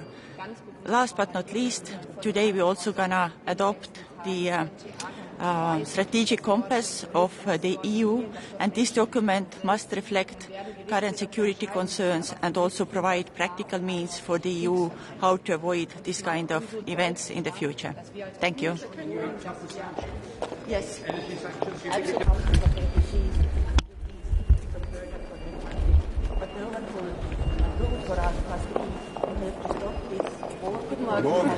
Schönen guten Morgen. Die Bilder, die uns auch wieder in diesen Stunden aus der Ukraine erreichen, sind einfach herzzerreißend. Wenn man sieht, wie die Bombardierung gerade auf zivile Infrastruktur zunehmen, ganz bewusste Bombardierung von Krankenhäusern in den letzten Tagen, von Theatern, wo man weiß, dass dort Zivilisten, dass dort Familien, dass dort Menschen drin sind, dann werden Gerichte darüber entscheiden müssen. Aber für mich sind das klar und eindeutig Kriegsverbrechen. Und es macht umso deutlicher, dass wir als Europäische Union, dass wir als Weltgemeinschaft, die an eine regelbasierte internationale Ordnung glauben, deutlich dieses Regime isolieren müssen. Deswegen beschließen wir hier heute politisch weitere militärische finanzielle Unterstützung. Wir werden die Finanzmittel zur Beschaffung von militärischen Mitteln auf 1 Milliarde erhöhen, um deutlich zu machen, wir stehen voll und ganz solidarisch an der Seite der Ukraine. Wir stehen zum Schutz der Zivilbevölkerung in der Ukraine. Und wir setzen alles dran, die Schlupflöcher der Sanktionen zu schließen, um deutlich zu machen, dass andere Länder, die jetzt Spielräume nutzen, die wir durch Sanktionen Finanzflüsse abschneiden wollten, dass diese jetzt konsequent geschlossen werden, dass all diejenigen, die von diesem Krieg profitieren, die von diesem Machtregime profitieren, dass sie auch entsprechend sanktioniert werden, inklusive ihrer Familienangehörigen. Mit Blick auf die Brutalität dieses Krieges, dieser Unmenschlichkeit setzen wir als Europäerinnen und Europäer Menschlichkeit entgegen. Deswegen erhöhen wir alle erneut unsere humanitäre Hilfe und deswegen geben wir den Menschen Schutz, die aus der Ukraine fliehen. Und ich glaube, wir müssen uns sehr bewusst machen, dass bereits über 3 Millionen Menschen geflohen sind, dass aber viele, viele weitere Millionen Menschen fliehen werden. Und wir haben in den ersten Tagen erlebt, dass vor allen Dingen diejenigen fliehen, die selber über ein Auto verfügen, die Verwandtschaft in anderen europäischen Ländern haben. Mit Zunahme der Brutalität des russischen Krieges werden aber weitere Menschen kommen, die in Europa niemanden haben, die überhaupt nichts mitnehmen konnten. Deswegen müssen wir gemeinsam als Europäerinnen und Europäer jetzt die europäischen Länder an der europäischen Außengrenze unterstützen, Menschen in ganz Europa zu verteilen. Ich bin heute hier auch, um einen eindringlichen Appell an all meine europäischen Freundinnen und Freunde zu richten, aber auch an die Weltgemeinschaft zu richten, an unsere transatlantischen Partner zu richten. Wir brauchen jetzt gemeinsame Solidarität für die Ukrainerinnen und Ukrainer. Wir brauchen nicht nur Korridore vor Ort aus der Ukraine heraus, sondern wir brauchen eine solidarische solidarische Luftbrücke. Wir müssen von der Außengrenze direkt in europäische Länder verteilen. Jeder muss Geflüchtete aufnehmen und es geht hier nicht um ein paar Tausend, sondern es geht um Millionen von Geflüchtete. Die Schätzungen gehen auf 8 Millionen Geflüchtete. Es werden sicherlich weitere dazukommen. Das heißt, wir müssen jedes Land in Europa Geflüchtete und zwar in die Hunderttausende aufnehmen und vor allen Dingen auch über den Transatlantik gemeinsam verteilen. Und wo ist Ihre rote Linie für ein Waffenembargo, für ein Energieembargo? Wann wird Russland nichts mehr abgekauft? Unter Hochdruck versuchen wir unsere Abhängigkeit, die wir als Europäer, die wir auch als Deutsche haben, mit Blick auf fossile Importe zu beenden. Deswegen kaufen wir gerade weltweit, der deutsche Wirtschafts- und Energieminister weltweit ein, um mit Blick auf Öl und auch Gas alternative Möglichkeiten zu erörtern. Und wir werden schrittweise, und zwar unter Hochdruck, aus der russischen Abhängigkeit von fossiler Energie aussteigen. Wir machen deutlich, dass wir alle Wege, die wir haben, mit Blick auf Russland kappen werden, um die russische Regierung, um den russischen Präsidenten auf allen Kanälen zu isolieren. Welche Waffen wurden konkret schon an die Ukraine ausgeliefert und welche Waffenlieferungen braucht die Ukraine genau jetzt? Wir sehen mit Blick auf die Waffenlieferung, dass man weitere Unterstützung braucht. Deswegen haben wir heute oder werden wir heute einen politischen Beschluss darüber fassen, dass wir die finanziellen Mittel, damit die Ukraine sich selber Waffen kaufen kann, beziehungsweise Länder unterstützt werden, die weiterhin Waffen liefern, dass wir die auf 1 Milliarde von der europäischen Seite erhöhen. Von der deutschen Bundesregierung aus zwischen den verschiedenen Ressorts werden wir unter Hochdruck und tun das bereits dafür sorgen, dass wenn bei deutschen Herstellern eingekauft werden soll, dass das schnellstmöglich passieren kann mit Blick auf die Sicherheit. Und das haben wir ja bereits erlebt, dass von russischer Seite das Narrativ genutzt wird. Man bombardiert gewisse Ziele, weil man Waffenlieferungen dahinter vermutet. Deswegen ist es auch eine Frage der Sicherheit, dass jetzt nicht jeder losgeht und rausposaunt, welche Waffen wann wo geliefert werden. Die Ukraine braucht weitere Waffen und deswegen unterstützen wir das auch von deutscher Seite, vor allen Dingen jetzt auch finanziell noch mal verstärkt. Aber wir werden nicht in aller Öffentlichkeit darüber reden, weil es geht hier um Leben und Tod. Wir sind mitten in einem Krieg und deswegen ist absolute Vorsicht mit Blick auf Verkündung, wo welche Waffen geliefert werden, jetzt geboten. Sie sprechen selbst über Kriegsverbrechen. Ihr Amtskollege Gabriel Landsbergis sagt, rote Linien seien schon längst überschritten worden. Müssen Sie auch über militärisches Eingreifen debattieren zumindest? Wir sind in einer Kriegssituation. Wir sind in einer Situation, die wir uns alle niemals haben vorstellen können. Wir erleben, dass die russische Regierung weiter zumindest rhetorisch eskaliert, mit Blick auf nukleare Waffen, aber auch mit Blick auf das NATO-Bündnisgebiet. Und deswegen ist es aus meiner Sicht absolute Vorsicht geboten, wenn man Spekulationen in den Raum setzt. Wir haben gemeinsam als NATO-Staaten deutlich gemacht, dass wir eine Verantwortung gegenüber den Ukrainerinnen und Ukrainern haben, dass wir aber auch eine Verantwortung gegenüber 450 Millionen Europäerinnen und Europäer der Europäischen Union haben und natürlich derjenigen, die NATO-Mitglieder sind. Und deswegen tun wir parallel dazu, dass wir die Ukraine unterstützen, alles dafür, dass dieser Krieg nicht auf NATO-Bündnisgebiet sich ausweitet, weil wir nicht verantworten können, dass es zu weiteren Kriegshandlungen in weiteren Ländern kommt. Russland Dankeschön.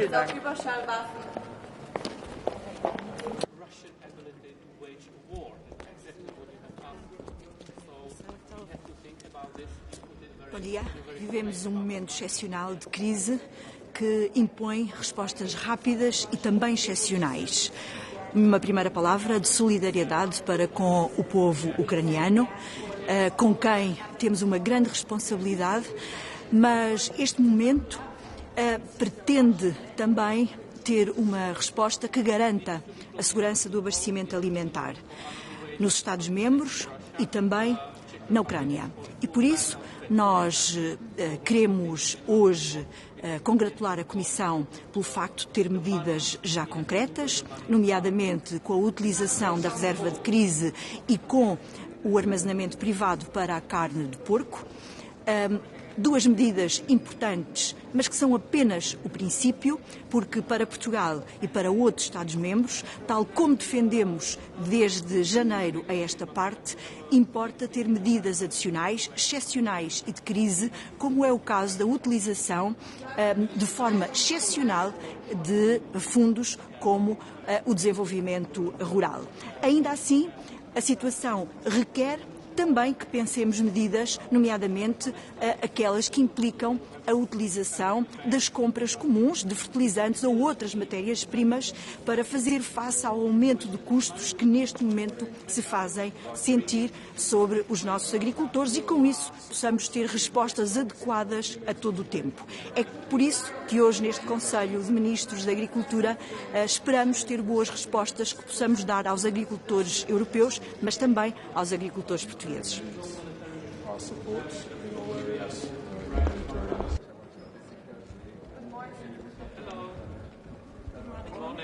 Good morning, everybody.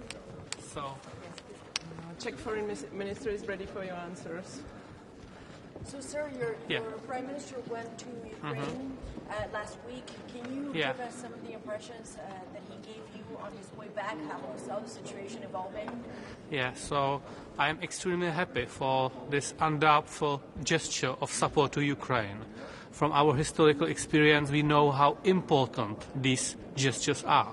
Ukrainians know that they are not alone, that we stand behind them, and 3 prime ministers of European Union went physically to Kiev, show this important sign of solidarity. These impressions from the visit, we have to continue to support Ukraine militarily, politically, and with humanitarian aid. We need to continue since the struggle is not over, and would we stop now, the Ukraine could fall.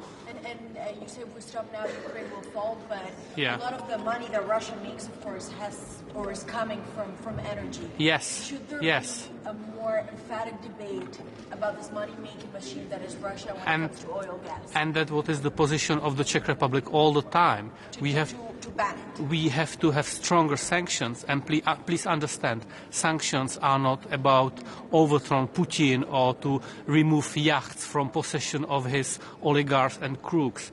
Sanctions are also about undermine the Russian ability to wage a war. That's exactly what you have asked for. So we have to think about this. You put it in a very good way about this money machine. Yes, we have to think about that. Follow up, if I may. On Friday, we saw that Russia was able to service debt in dollars. We see Yeah. that on a daily Yeah. basis. Yeah. They send gas, oil, Yes. all of this Yes. is happening as normal. Yes. Would you say your sanctions are working? Because from the outside, it seems that Russia, in many ways, continues to service its Yeah, obligation. we have to be closing these loopholes. We have to be looking for another ways how to sanction Russia. Czech Republic is for full ban on SWIFT, for example. So let's continue in our effort because, yes, of course, the monies, we have to look where the monies are. Minister, there are some calls. Okay.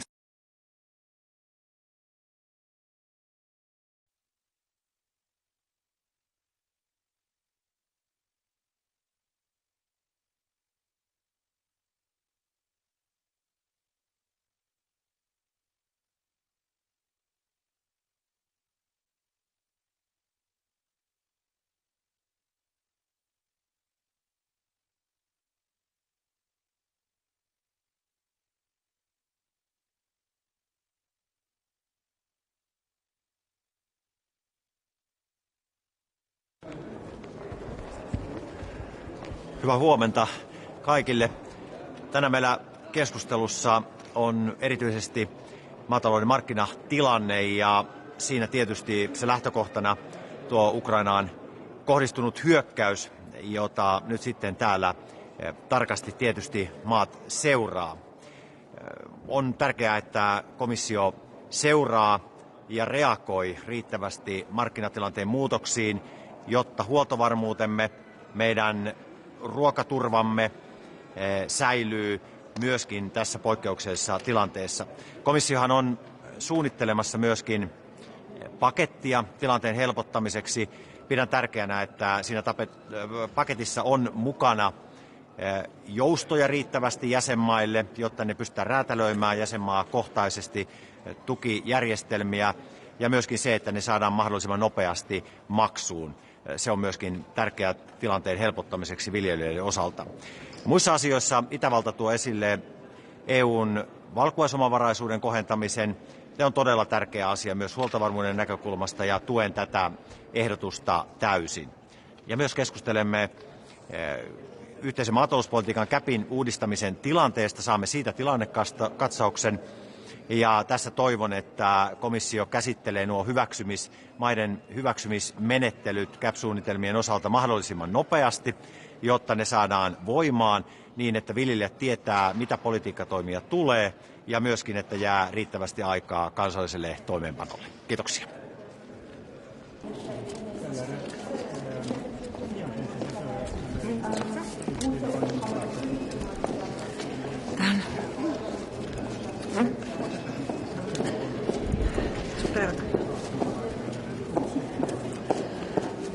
Već mjesecima je stanje na tržištima jedna od najvažnijih tema svakog vijeća za poljoprivredu i ribarstvo, tako će s pravom biti i danas s obzirom i na već sad višegodišnje izazove s kojima se suočavaju europski poljoprivrednici, ali naravno i na one recentne.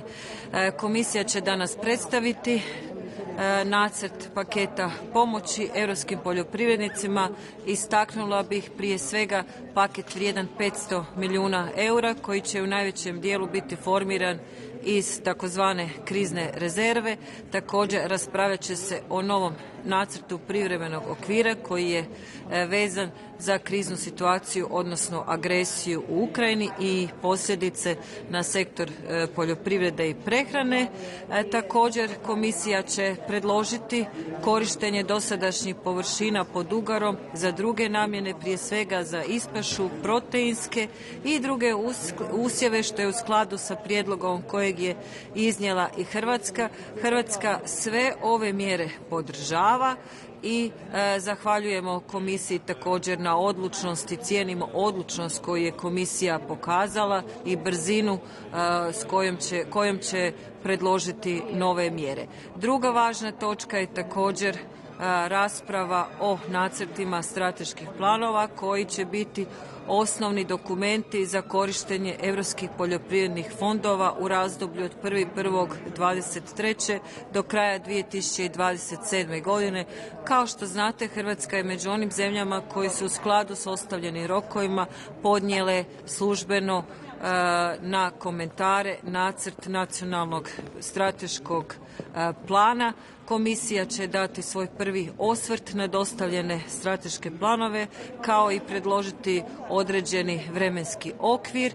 Mi očekujemo pisma opažanja tijekom travnja.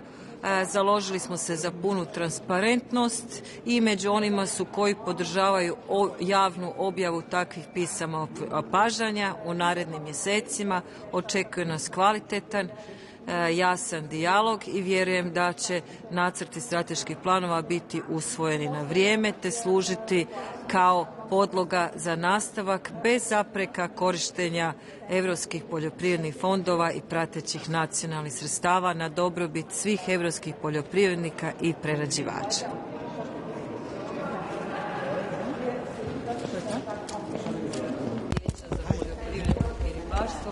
Tako će s pravom biti i danas s obzirom i na već sad višegodišnje izazove s kojima se suočavaju. Der ikke kommer fødevaremangel nu, hvor der er krise i Ukraine og Rusland er krig. Det, der først og fremmest er vigtigt, er jo, at vi insisterer på at holde det indre marked åbent og handle med hinanden, sådan så vi ikke kommer til at lave protektionistiske tiltag, der gør, at frihandlen bliver forhindret. Det er enormt vigtigt for os.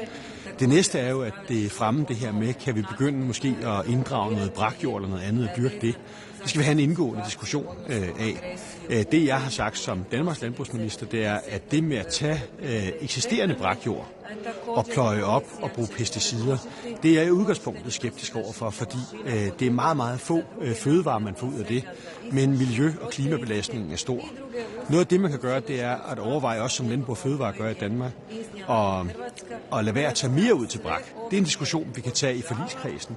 Noget andet, man kan gøre, det er at sige, at den brak, der er, kan vi måske lade dyr afgræsse der, eller kan vi tage slet og simpelthen bruge noget af det græs, der er til at tage ind og fodre dyr med andre steder. Så det er nogle af de ting, vi kigger på for at tænke kreativt, innovativt. Jeg tror, det er vigtigt, at vi bruger tiden til at tænke ud af boksen og tænke anderledes, i stedet for bare at vende tilbage til meget traditionelle tiltag.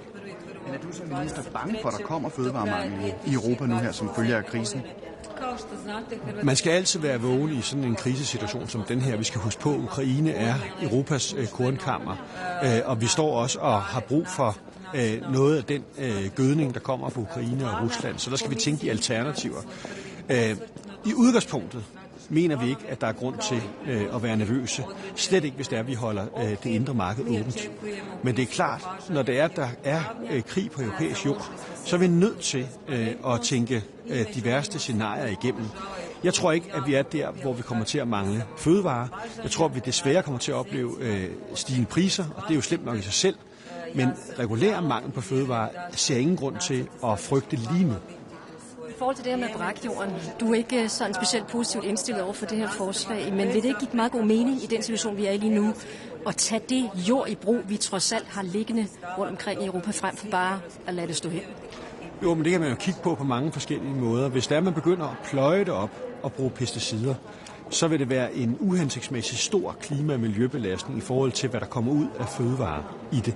Men at lade for eksempel dyr afgræsse de marker, eller at tage slet af det og bruge det andre steder, det kan være fornuftigt nok. Og så kan man diskutere, som også Landbrug og Fødevare har foreslået i Danmark, kan vi lade være at tage mere ud til brak?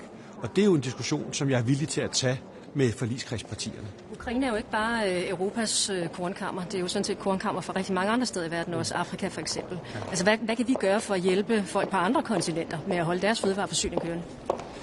Det, der også er vigtigt, det er at kigge på, hvordan kan vi sætte yderligere turbo på plante- og græsprotein, som kan fodre flere dyr, og som også kan mætte flere menneskemunde på en mere effektiv måde end noget af det traditionelle, vi har gjort. Og der er vi i gang i Danmark. Vi har en førerposition, eller vi er ved at bygge en førerposition op. Og der tror jeg, at det er vigtigt at bruge den her krise til at sætte endnu mere turbo på den omstilling, frem for bare at vende tilbage til en meget traditionel måde at drive landbrug på. Der har også været snak om for eksempel at opkøbe fødevarefællesskab, for eksempel korn. Hvad tænker du om sådan en løsning? For eksempel at opkøbe fødevarer, for eksempel korn i fællesskab. Altså, hvad tænker du om sådan en løsning? Jamen, altså, vi har den tilgang til det fra dansk side, at vi er åbne over for alle tiltag. Vi vil gerne diskutere det. Vi vil gerne samarbejde så meget som muligt. Vi tror på, at i en krisesituation som den her, der er det vigtigt, at Europa står sammen. Kan vi lave tiltag i fællesskab, så kigger vi gerne på det. Men der er også nogle ting, vi er nødt til at have med hjem på værkstedet for at se, hvad er op og ned i det her, hvad giver mening. Men vores tilgang er så meget samarbejde som muligt, og først og fremmest hold nu det indre marked åbent. Er du nervøs for, at man måske bevæger sig i en mere protektionistisk retning, eksempelvis hvis man går hen og forbyder eksport af nogle forskellige fødevarer? Er du nervøs for det? Vi har jo set nogle kedelige eksempler, blandt andet for Ungarn, hvor man har lavet forskellige reguleringer, som kan virke protektionistiske. Og det er vi selvfølgelig rigtig skeptiske over for, og synes, det er den forkerte vej. Og der vil vi slå et kæmpe slag for at holde det indre marked åben, så vi handler med hinanden, vi hjælper hinanden. Det er det bedste for Europa, det er, at vi handler og samarbejder.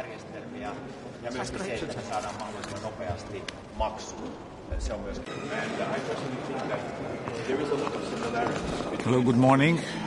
Today at the Foreign Affairs Council we will continue discussing how we could continue helping Ukraine. You may have seen that the Commission has adopted already significant support for Ukraine. We have not only put in place a macrofinancial assistance of 1.2 billion euros, but we have already paid half of it, so 600 million euros is already with Ukraine. We want to help them to bring food, shelter, help to the people, but also to continue with the reforms and to continue with their resilience. We have also started disbursing the 120 million euros for reform projects. That is done on Friday. And, of course, we started working on delivering an opinion on the basis of the application for membership for Ukraine. This is something that our President von der Leyen and President Zelensky discussed on Friday. And we have launched this process and we will work as fast as we can to deliver on it. Thank you very much. can clearly see that Hello. situation in Mariupol. Good morning. So Slovakia will support sending a very strong signal of unity today regarding Ukraine. I think this unity is something that President Putin has grossly underestimated. Ukraine needs our support in all areas, humanitarian assistance. Slovakia is establishing a humanitarian hub in the east of the country through which other countries will be able to deliver humanitarian assistance to our Ukrainian neighbor. But we need to support Ukraine militarily. Slovakia will continue doing so. And last but not least, I think this is the moment where we need to support the Ukrainians' European ambitions. I want to be clear on that, and I expect the European Commission to expedite the process of preparing AVI, or opinion on its application that Ukraine has submitted for its EU membership. It cannot be a bureaucratic process at this moment. Ukraine is at war. They're defending their territory, but they're fighting for us, and therefore we have to respond accordingly to a very clear ambition and aspiration of Ukrainian citizens regarding European Union. So we need an expedited process of this. Two, I think it is important that Council express its support for Moldova. We are going to meet our colleague from Chisinau. Definitely Moldova is severely hit, as other countries are, with the wave of refugees, but per capita I think it's the highest level of refugees that have entered Ukraine, Moldova from Ukraine. They need our support. And last but not least, I hope throughout the day we will find a compromise on the strategic compass.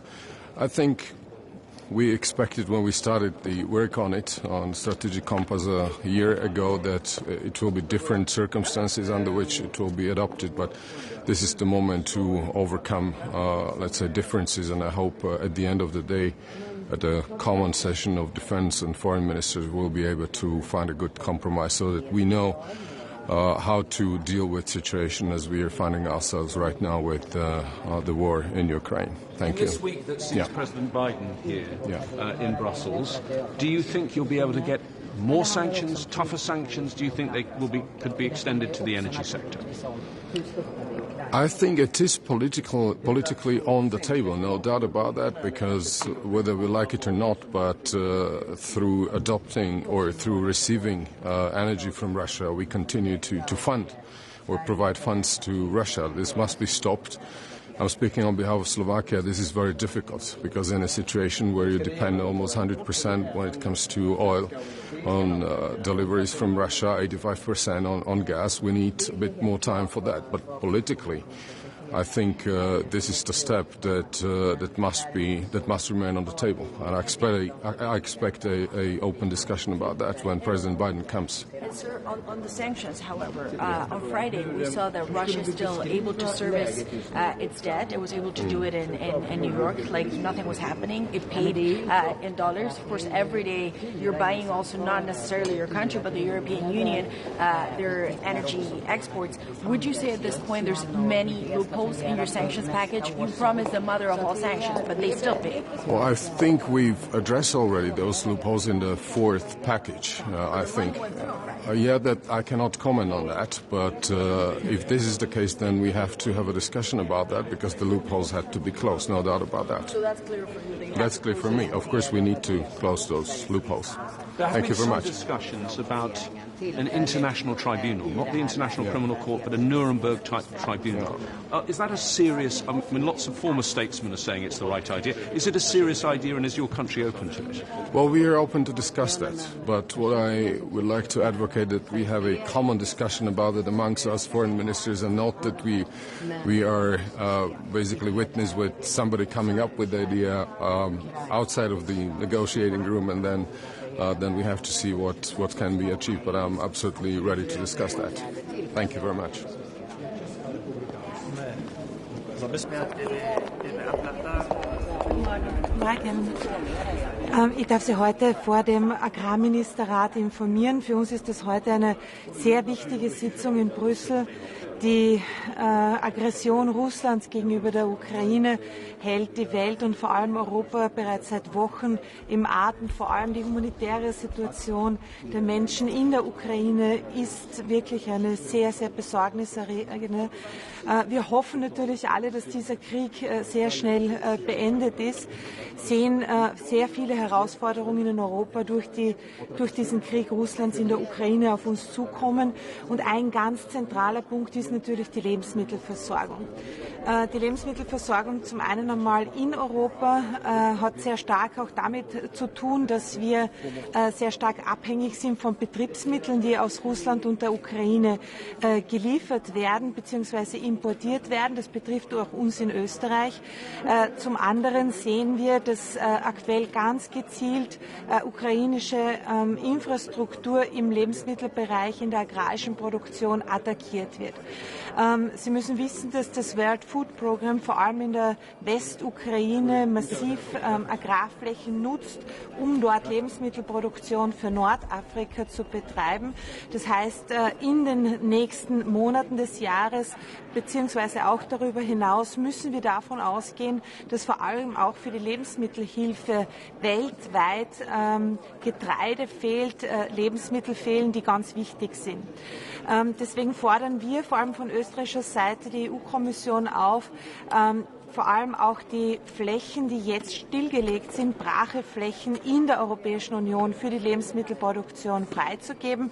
Zum einen einmal für die Lebensmittelversorgung in Europa und zum anderen natürlich auch, um die Ernteeinbußen, mit denen wir in der Ukraine rechnen müssen, kompensieren zu können.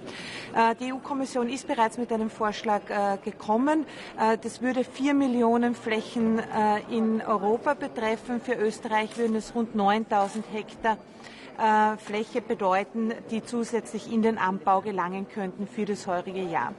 Einen zweiten wichtigen Punkt haben wir von Österreich auf die Tagesordnung gebracht und das ist die europäische Eiweißstrategie. Wir sind ja, was Europa betrifft, sehr abhängig von Eiweißimporten weltweit. Auch hier spielt die Ukraine eine wichtige Rolle. Vor allem Soja- und Rapsimporte werden in nächster Zeit fehlen. Unser Punkt hier vor allem auch von europäischer Seite strategisch zu unterstützen, dass europäische Landwirte stärker Eiweiß anbauen, vor allem Sojaproduktion, vor allem Rapsproduktion, stoßt auf sehr offene Ohren. Mittlerweile unterstützen uns 20 Staaten bei dieser Initiative und ich hoffe sehr, dass wir auch von Seiten der EU-Kommission Unterstützung erfahren. Vielen herzlichen Dank. Frau Ministerin, ist es jetzt an der Zeit, ist es die richtige Zeit momentan, dass die EU-Kommission auch ihre Verordnung zur Reduktion des Spritzmitteleinsatzes vorlegt? Geplant damit? Also vor allem die Bewertungen, ob Pflanzenschutzmittel neu zugelassen werden, unterliegt den wissenschaftlichen Behörden. In Österreich ist es die Agentur für Ernährungssicherheit. Auf europäischer Ebene ist es die EFSA, die Europäische Agentur für Ernährungssicherheit.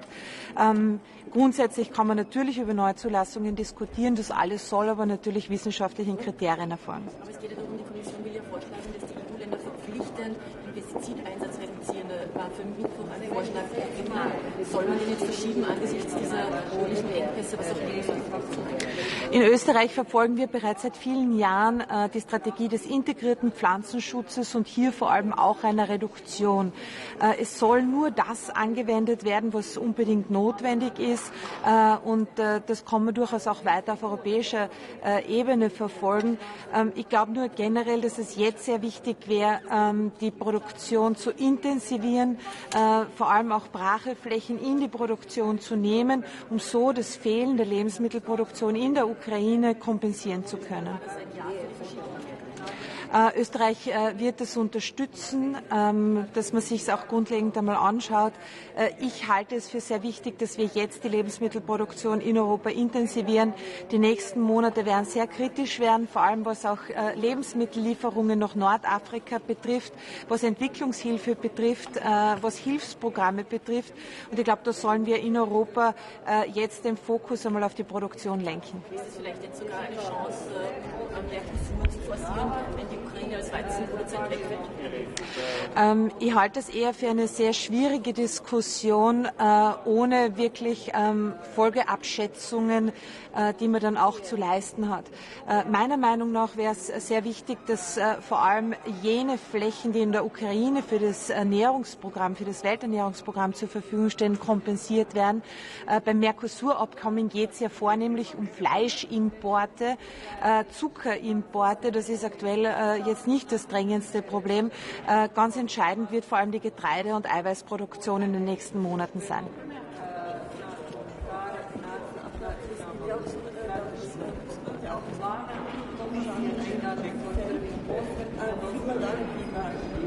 Wir haben bereits beim letzten Sonderagrarministerrat mit Deutschland gemeinsam eine sogenannte Fairness-Allianz gegründet, wo es vor allem auch darum geht, die Betriebsmittel, die aktuell einer enormen Teuerung ausgesetzt sind, beziehungsweise im Fall von Düngemitteln überhaupt fehlen, weil sie sehr stark aus Russland importiert werden, wie man das kompensieren kann. Das ist Gegenstand von Beratungen zwischen den Agrarministern und wir fordern hier vor allem auch von der Kommission Alternativen vorzulegen, weil das ist ein Problem, das nicht nur Österreich betrifft, sondern die gesamte Europäische Union. Das wird heute auch Gegenstand der Diskussion sein. Wir sehen, dass wir sehr stark abhängig sind und ich glaube, dass Europa generell sehr gut beraten wäre, auch im Bereich der Betriebsmittel wieder selber zu produzieren, hier entsprechend halt noch Lösungen zu suchen. Aber das heurige Jahr wird auf jeden Fall ein sehr, sehr schwieriges werden für die landwirtschaftliche Produktion und damit eben auch für die Lebensmittelversorgung in Europa. Dankeschön.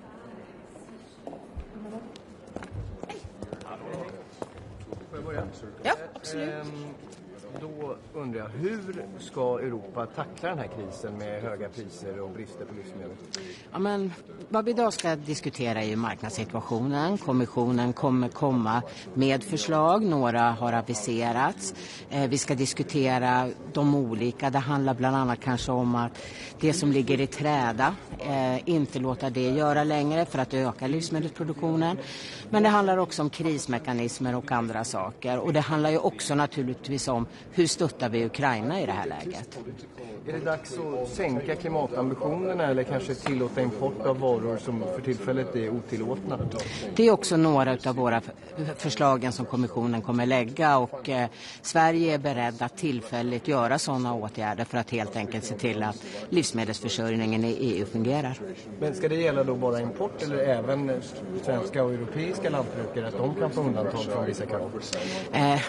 Det är inte helt klart vad kommissionen kommer presentera än, utan det får vi återkomma till. Men däremot så har vi riksdagens bemyndigande att vi kan tillfälligt göra åtgärder som ser annorlunda ut än vad de gör nu. Sista frågan. Hur skulle du beskriva läget just nu och framåt här för jordbruket och livsmedelsproduktionen? Nej, men det är ju tufft därför att det är ju dyra insatsvaror, det är dyra drivmedel. Vi tittar också på naturligtvis handelsgödslen och hur det ska fungera för nästa års sådd. Så att det är ett besvärligt läge, men vi måste så mera helt enkelt och se till att det fungerar och samtidigt stötta Ukraina. Så Sveriges regering kan tänka sig då att åtminstone tillfälligt sänka klimatambitionerna för att möta den här jordbrukskrisen? Det är en del av det som Sveriges riksdag har sagt ja till på förslag på regeringen. Tillfälligt i det här läget för att helt enkelt se till att livsmedelsproduktionen är stabil i EU. Och vad tycker du personligen om klimatambitionerna? Ja, men personligen så tycker Sveriges regering tycker att vi ska ha höga klimatambitioner.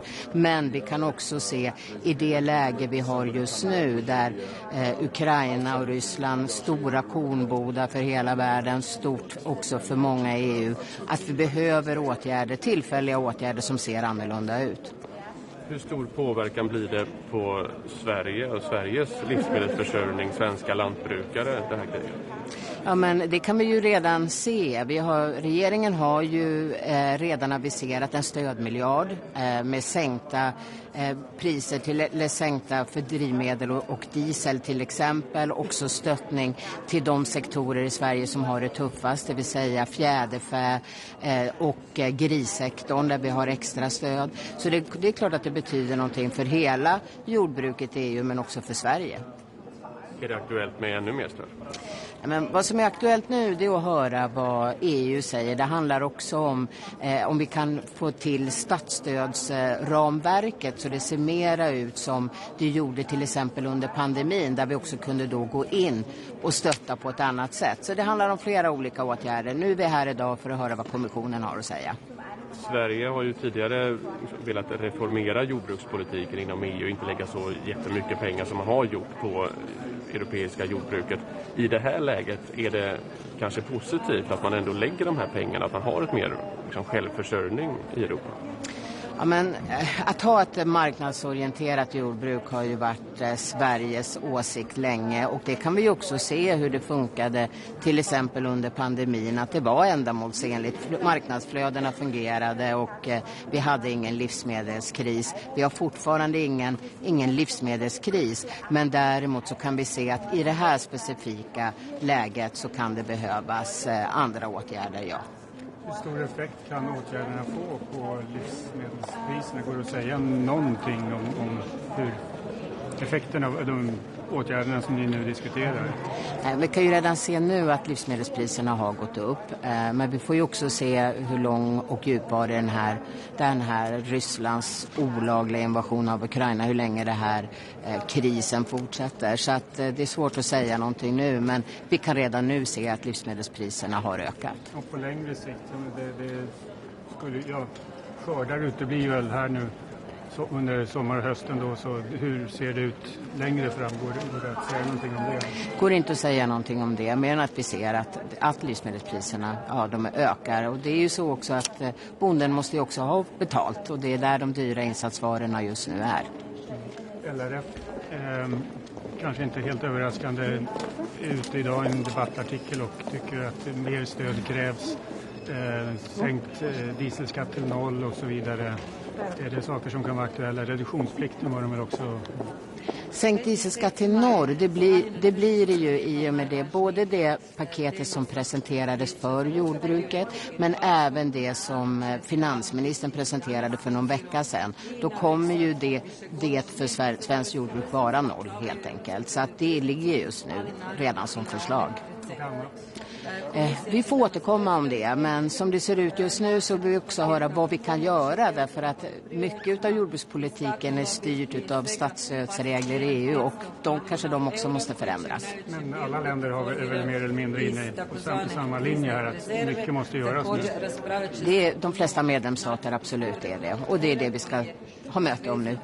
Vilka klimatambitioner är regeringen beredd att sänka eller avstå tillfälligt från?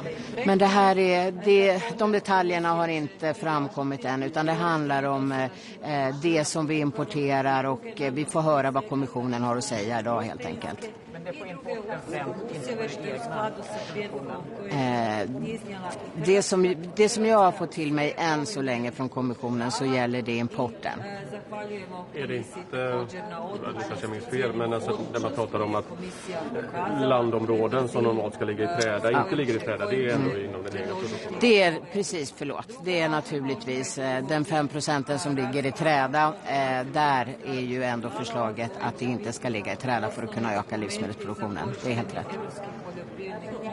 Ja. Hinner man med det på den här säsongen? Vi får helt enkelt höra vad kommissionen har att säga nu och så se vad vi kan göra åt både vår och hushåll. Tack.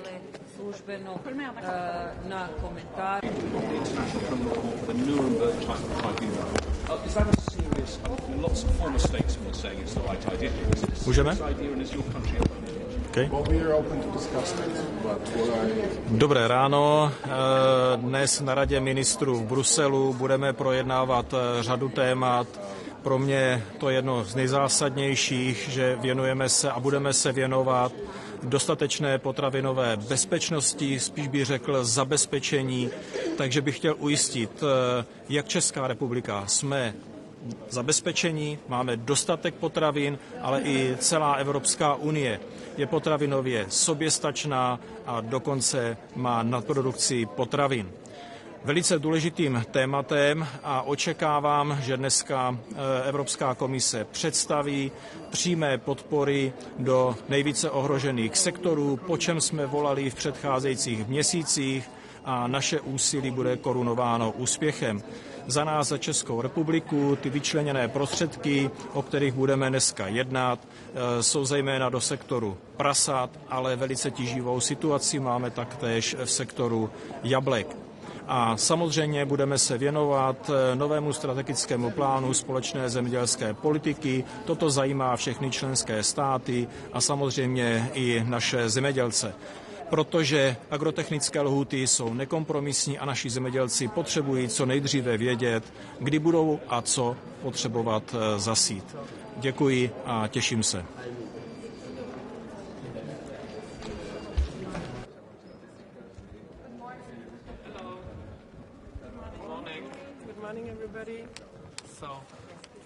Czech Foreign Minister is ready for your answers.